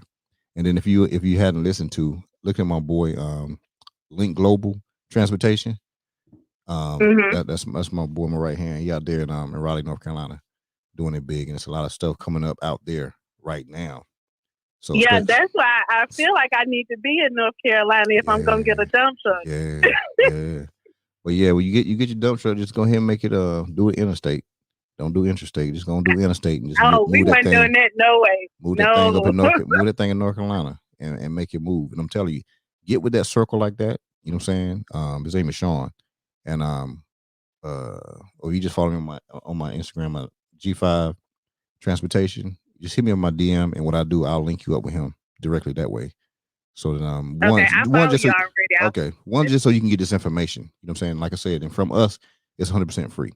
So you don't have to worry about going to pay somebody to get something and trying to figure out how to do something. It's just really like we want people to win, and then all we want you to do is pay it forward. That's it. You know, pay it forward. Find somebody else who's out here about to make a mistake, but I'll never say make a mistake. I'll never tell somebody not to get into semis. I would never tell anybody not getting anything. I just tell them like, yo, look at the numbers, follow the numbers. You know, and you just heard Tony M. If you was in here listening a little while ago. He even has a smaller dump truck. And I'm telling you, he has a semi. Now he just said it. And it's not even the biggest of dump trucks, but that truck makes more than a semi. That's the breadwinner, you know. But it's a game that a lot of people haven't gotten into because they're privy to it. But it's just one of those things we have to go. You know what I'm saying? Yep, and I agree. And that's one thing I've noticed, that even with the dump trucks, unlike semis, they ain't got to be the newest shiniest thing on the block, and they gonna bring in more money. Listen, mine ain't. So mine ain't. So I'm like, look, we might be rolling with the dump truck here before the year out. Girl, you better stop playing. I'm trying to tell you, Victoria, you better stop playing with it. Listen, it'll be about that money if you want it, and it's there without all the hassle, without all the extra hassle you have. You know. So that's just reality of it. You know. Stay tuned to us. You know, you stay locked on. You stay locked on 5Cast. You gonna get that information. That's all I'm trying to tell you. And like I said, and I appreciate it. I say it all the time. You don't have to just subscribe. You don't have to tell people to subscribe. I just tell people to, like they do. People, you know how people ghost people on Instagram. They just want to look at their stuff all the time. I say do that. Do that. They can't do it on my G5 because you know you have to request to follow me on that platform. But the other ones is just like, hey, because and this is the reason why I do that. Because my thing is I look at people's stuff, I look and see if they really want to know something or they're just looking. And if they got if they have 0 posts, then guess what they're doing? Just looking. They're just looking, being nosy. They just want to be nosy. You know what I'm saying? And they probably looking at your stuff, writing stuff out. Next thing you know, they're gonna have a course in 5 minutes. Spectating. You know, and my thing is I'll tell you the information. You ain't got to do that. I'll tell you. And plus, I'm not gonna post everything on Instagram anyway. I'm not really gonna post nothing on it anyway. Period. You know, and that's the whole thing. I posted on my 5Cast, but I'm not posting nothing. You know, just ain't gonna do it. You know, I would tell you. You know, the person DM me and they ask me, anybody know, I would call them or they call me straight up, and I'll give them the information they need. You know what they do with it is their choice. You need to get is never on Instagram. It's never on any social media platform. To me, that's just my opinion. Say it again. I couldn't catch the first part. The most powerful information you can obtain from a person, to me, is never on social media. True. That is so true. It's what you get through relationship. Right. And that's what I'm all about. It's the network and relationship. Facts. You know, and that's where you're going to get it all in the network and relationship. And people, we have to get better with that. You know what I'm saying? We have to get better with that. You know, there are some people out here who really want us to win. And if y'all want to win, you know what I'm saying? You can win. How far are you from Atlanta? Because I don't want to put your location out there. But how far? About in time wise? On a good day, it's about 30 minutes. About 30. Okay, well, that's cool. So you close to Fayetteville. You know what Fayetteville is, right? Well, it's right there in Atlanta anyway. That's what I say. Oh, okay. Do you? It ain't the Boondocks. You got that money. You got that shmoney. You got that shmoney out there, Victoria. You ain't fooling nobody, Victoria. Don't play with me now. Listen, I know that zip code very well now. All right. Come on now. That's where I'm at when I go. You know what I'm saying? So hey, but hey, keep in contact, and I'm being for real. Keep in contact because I'm in Fayetteville a lot, you know, and yeah, keep in contact. But definitely, I'm gonna link you up with Sean, so he can go ahead and give you that game, so you can understand. Because you right there, the state connects to it, so you need to go ahead and make this money because it's out there. Thank you. All right. Hey, I appreciate you calling in. I really do. Thank you for calling in, Miss Thomas. Yeah. Good night. All right, you too. And I'm gonna watching. That's what I'm talking about. Thank you. Take care. You too. Bye. Yeah. So deliberate people. I'm telling you, deliberate people. So I've never met women who want to control. I don't want to say control or are in the trucking industry. No, that's very interesting to me. Oh man, well, if you come down here and part of my circle, that's what they do. Because you know what, it's dominated by men. But women, if we get that position to where men will have to answer to us, right, to do everything else, right. I have nothing to worry about. Right. Hey, if that's what you want, amazing. that can happen. You know what I'm saying? That's what you want, that can happen. That's dope. You gotta answer to us. Dispatch be like, hey, I'm gonna drop this load off here and such and such. I'm like, all right, you gotta check with me first. See, you don't went from journalism to you know, eyes and eyebrows and hair, and now you over here trucking now. But no, I can see different sides of things. And you're supposed to. I can see different sides because of things. now you can have the conversations. Those different conversations. Listen, there's nothing wrong with being able to talk about multiple things. Absolutely. Right? Because just because, listen, if you saw the show the other night, Tiffany, who has a super consultant agency, she's right? From the Clubhouse too. She has no, not her. No, she do it's business. From somebody else. She got too much time. She's busy. Okay. I don't even think she could be in the Clubhouse. Okay. But she owns a construction company since 2009. If you look at it, the one thing you would not think is a construction company, right? Wow. But that is how multifaceted she is. And she has other businesses, right? Yeah. And she's able to talk that stuff. Mm-hmm. You understand? Because at the end of the day, this is what I try to get people to understand. Yeah. I love business. Not just a whatever type of business. I love business. Yeah. Period. I don't care if it's a hair shop. Guess what I can go in there and do? Talk. I can go in there and handle it. Mm-hmm. I can't do hair. No. But the business of it, I can do. Exactly. A hospital administrator, right? Okay. They're not a surgeon. They're not a doctor. Nope. They're none of that. But they run hospitals. They run them, right? Mm-hmm. And they're well sought after to run hospitals. They don't know nothing about a surgery. Don't know nothing about taking care of a patient. But they know the business of a hospital. Exactly. See, that's what makes the entrepreneur who understands and wants to know business better than anybody. And not just the business of what you got going on. Absolutely. You feel what I'm saying? Yeah. You know, understand business. You know, business and you can do business. anything. Business is business. I don't care what business it is. Business. It's that. There are some slight differences. You know what I'm saying? There are some differences in businesses. But the act of business is the same. You know, that's why people go run and get an MBA so they can understand the aspects of business. Yeah, you know what? It's crazy you said that because I wouldn't mind, like, once I get everything established, I wouldn't mind getting into, like, I don't want to say sports, but learning the business of how to treat an upcoming athlete in the NBA. Like playing basketball. Turn it towards you. There you go. Can you hear me now? I got you now. Okay. I want to make sure Ken can hear you. Because if Ken can't hear you, you're gonna have some problems. One day when I'm I don't want to say retired from the TV industry, but I do want to learn that as an asset to business. Like you said, business is business. Right. Like all business. I just want to learn business. You know what I'm saying? Yeah, it's beautiful. Yeah. It's beautiful. And I tell you, in this it goes about, like we talk, I don't know if I'm talking to you about it, but about education, right? We don't have to announce our education. You know what I'm saying? We can. Yeah. And it's a great tool. Honestly, great tool. It's a wonderful tool because sometimes you go places where people would think you dumb and you have to lay that on them. You know what I'm saying? Yeah. You know, because they like, hold up, no, we're not gonna do that. Shout out to Mr. Witkins, the people's champ. Hey, period. Steve, all day Mr. doing G5, it big.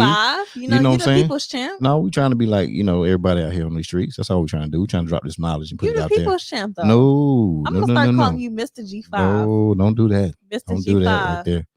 It's solidified. But back to the main thing, though, is just really that's good. You want to learn business. Learn business. I want to learn business. I want to learn all aspects. I've learned the music side. Okay. The business side. Okay. The beauty side, but that's not going anywhere. Right. But sports, I'm not open. I'm not closed to anything. I'm open. You ever heard the saying, like, okay, in your profession, saying you can learn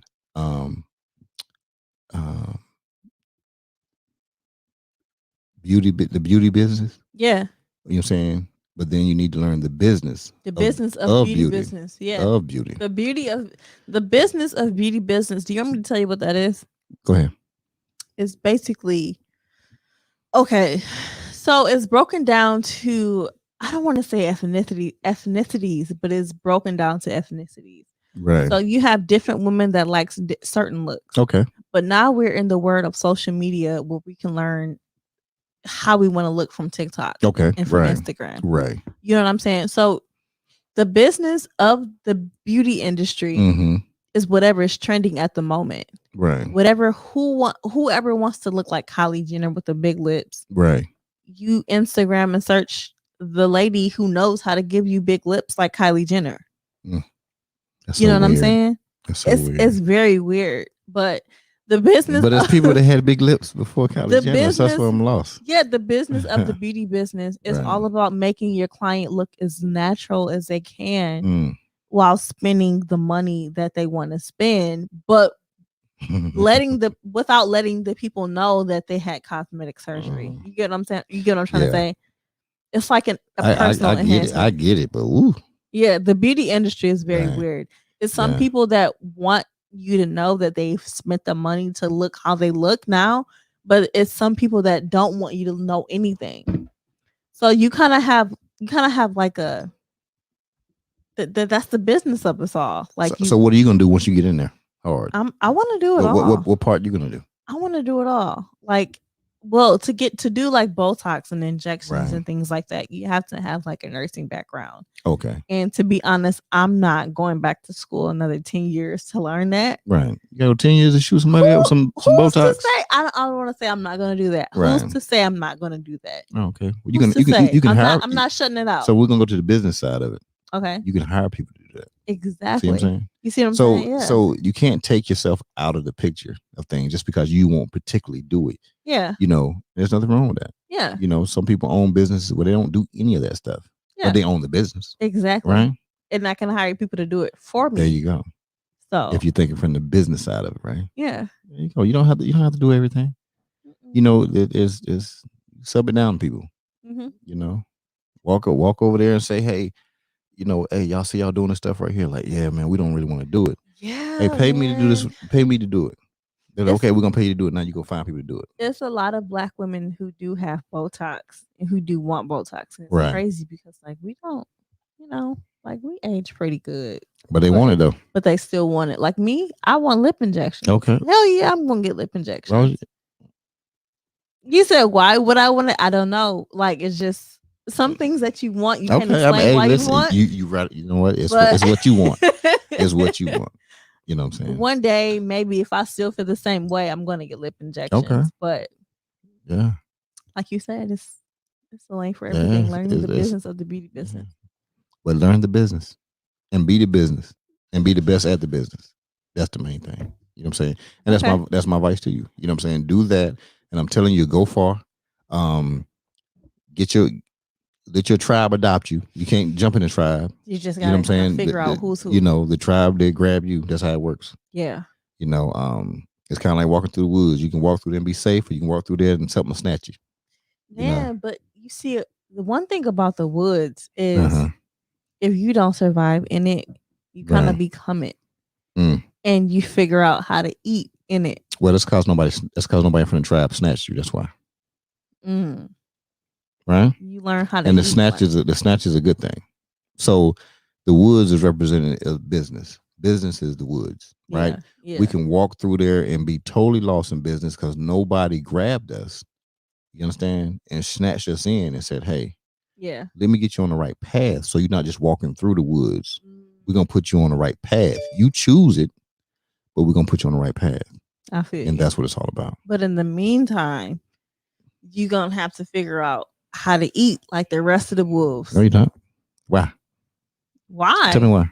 Why not? So you saying when you come back to Houston, you saying you're gonna have to be figuring some stuff out. So you telling me that when you come back to Houston, there are not gonna be people ready for you to come back? No, I'm saying when I go back home. I say when you come back. When I come back here, which is probably in July, August, like you said. You don't know when the plane's gonna take off in July, everybody. She'll land in August. No. And we ain't talking about she leaving on the 30th. You know what I'm saying? 31st. I plan on coming back in sometime in April. Okay. Sometime in April for sure. Okay. To get some more, to look at some more apartments and everything. All right. My money is a little better, but right. Like who's been showing you some stuff? Nobody.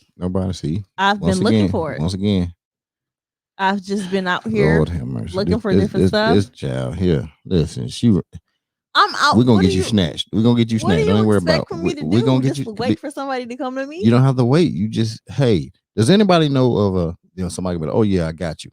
play a role. Steve Wickens.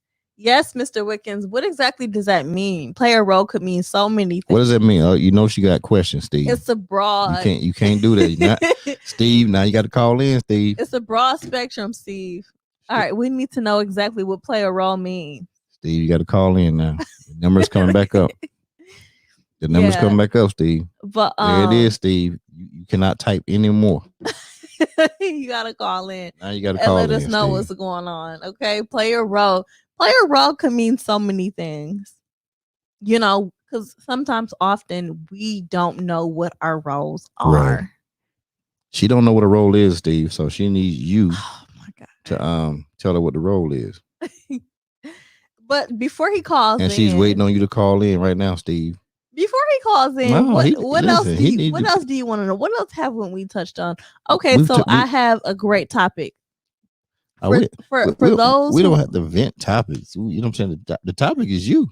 Okay, I know that, but I want to talk about other people. So for those who are watching, who are single today on this Valentine's Day,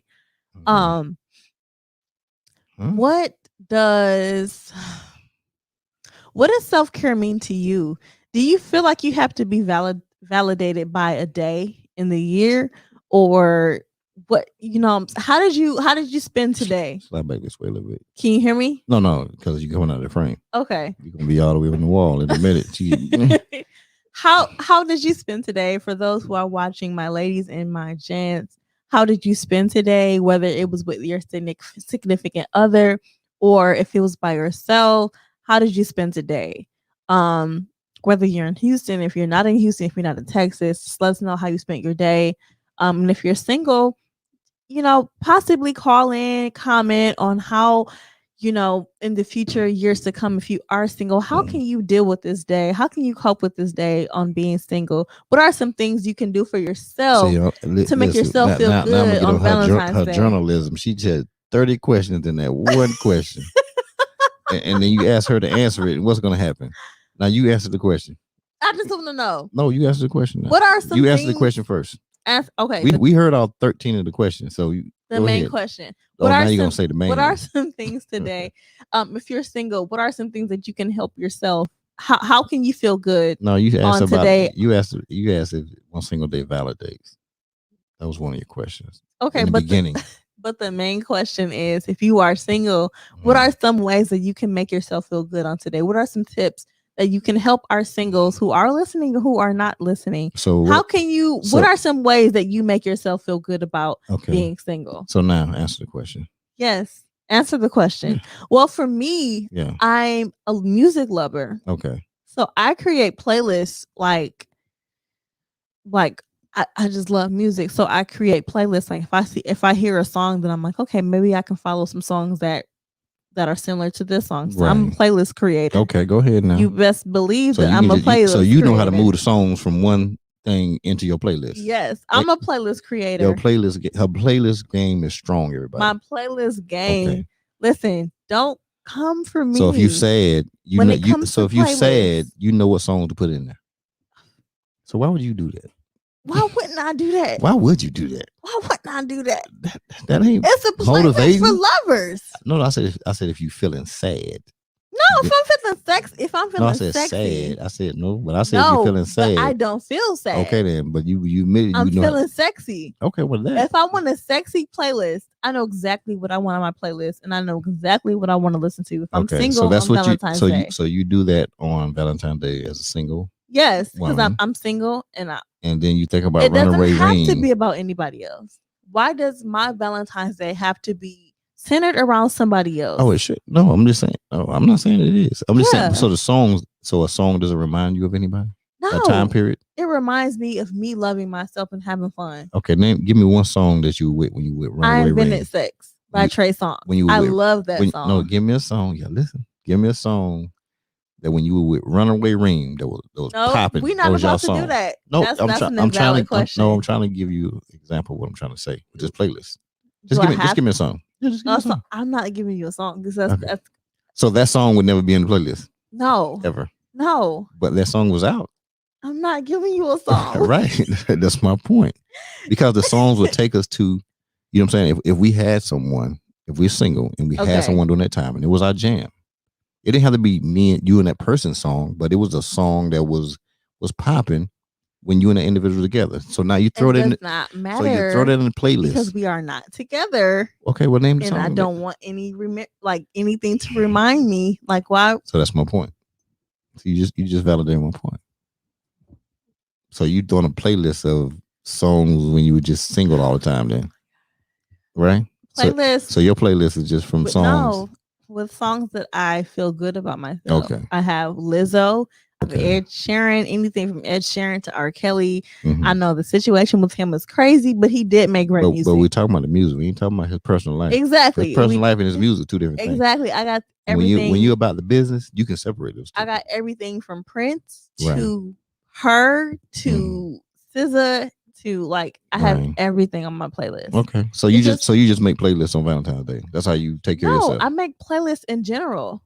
Oh, but we talking music is my love language. Yeah, but we were talking. Your question was about Valentine's Day, though. Oh my God! I'm trying to stick to your question. Okay, so my question. You over here on Labor Day now. I'm sorry. Okay. My question to anyone who's listening, who's tuning in, and who's single: what do you do, or what can you do to suggest a self-care love routine on Valentine's Day? Okay, we got an answer right here. Okay. Charles Green, he got an answer. Everyone has a gift from God to share with the world. It's about to pop up here in a second. Okay. There it is right there. I make myself feel good every day. This day is no different from any other day that I spend with myself, my 26 feet baby at Delta in Chicago, West Southwest Cargo. Yeah. Okay. That's what they do. Let me see what Tony M say. You know Tony got something for you. Shout out to Mr. Green. I love the answer. Yeah.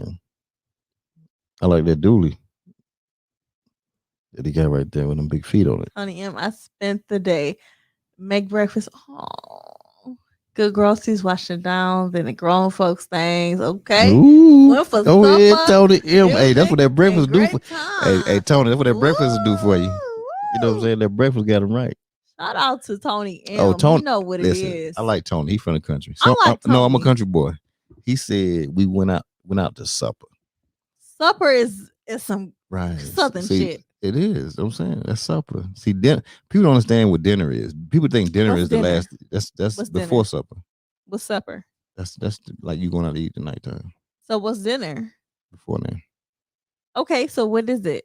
That's what I'm saying. It's the time. It's not a set time. It's just like you go to dinner. It's almost like a lunch or something. It's almost like it's after lunch. For real. At least where I'm from. Okay. But you gotta understand, you're from Detroit. Correct me if I'm wrong. But everybody from Detroit from somewhere in the South. Correct me if I'm wrong. Yeah. Supper is when I get dapper, he gets dapper. We dress to kill. We go out and we just indulge in a nice dinner and each other and just soak up the energy. It's a time period. It ain't got nothing to do with that. It's a time period. It's the meal at the end of the day. Yeah.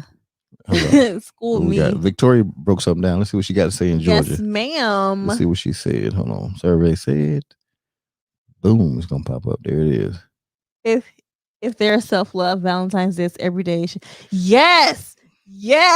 Girl, you my girl. You know what I'm saying? You my girl. Listen, Fayetteville in the house. It should be every day Fayetteville of the in the house. year. It don't take a certain day. It does not take a certain day. I love that. It does not take a certain day to be loved and show yourself that you love yourself. Somebody in business just want to make some money. Can we get some special effects or claps for Miss Thomas here today? Like, yes, give it up. She needs all the love. Yes, that was amazing. Runaway, I'm not even gonna show you a comment on the screen. No, let's see it. Nope. Let's see it. I'm gonna come up with it and see it for myself if you don't show me. All right, I'll put it up there. What did he say? Listen, y'all not gonna have this on the show. y'all a little lovers quarrel on the show or whatever. All right. Lip injections, your lip is fine at it. Oh my God. Hey, see? Anyway. Listen, we gotta get back on topic. You know what I'm saying? Because these two lovebirds, when she get back in the hotel room, she's gonna have to call him up. It ain't no lovebirds. I have not heard his voice in 2 months, and I'm perfectly fine with that. Maybe it's not meant for me to hear his voice. It's fine. I'm perfectly fine with that. But we do appreciate your feedback, Mr. Reem. Yeah, we do. We do. All right. Hey, well, check this out. I appreciate you coming through. I really do. And the thing about it is you're not done, because as far as, you know, you owe yourself. I do owe myself to be deliberate. Yeah. To know what you do are going to do when you come back. Yeah. And understand that we got you. You know what I'm saying? We got you. So you're going to be good. And we're going to sign some people to you. I need some hand claps. And I'm going to get you something before you leave now. I'm going to get you some hand claps out on here and everything. So if you want to leave everybody with some last words. Last words. Last words. I'm just so full of gratitude right now. I'm thankful for everybody who did watch and who did resonate with my story and who did have something to say. I'm just a small town girl just trying to make it happen. You know what I'm saying? That's just it. Like, I'm just so full of life. I'm just at the point of my life right now where I want to do whatever makes me happy. Whatever makes me happy. And I want to feel. We got a caller bus up in here. We got a caller. You got to cut your radio down if you whatever TV is on. Something's picking up. Hello. Hello.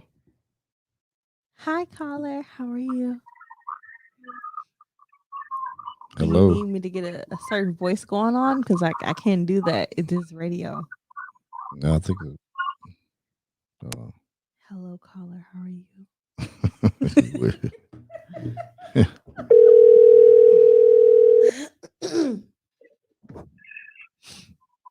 Hello. Yeah, this 5Cast. Oh, this 5Cast. Yes, it is. What's going on, 5Cast, man? I just subscribed. I caught y'all episode tonight, man. I'm gonna be checking y'all out in the future. What up, though? How are you? Where you from? State your name. Keep on going. I see you with that. What up, though? Detroit in the building. Detroit. What up, though, baby? How are you? I'm good. Hey, you're in good hands. You're in the right place for the right information. You're going to get to Houston. You're going to do major things. I feel it. Get straight to it. I feel it. Jump out there and get it done. I feel it. Where you from? I'm from New Orleans. You from New Orleans, baby. How you doing, baby? I'm good. Y'all doing good, though, out there. I'm just looking at the show, checking out the podcast. 5Cast is my main. Well, Zam, very baby. Very direct, very straightforward. Okay. Appreciate that. Okay. Thank you so much for supporting the 5Cast. How long have you been a supporter? Yeah, man, I met 5 probably about 6 months ago. We've been live ever since. Okay. Are you in Houston currently? Nah, I'm in San Antonio right now. Okay. Whatever you do, drive safely. We don't want anything to happen. We just want to make sure all of our callers are safe. So quick question. What advice do you have for me moving into a new city as a young Black woman? Hey, just be aware of your surroundings, but like 5 say, tomorrow ain't promised, so ain't no need in planning 12 months. I'll jump in there, jump off the coach and make it happen.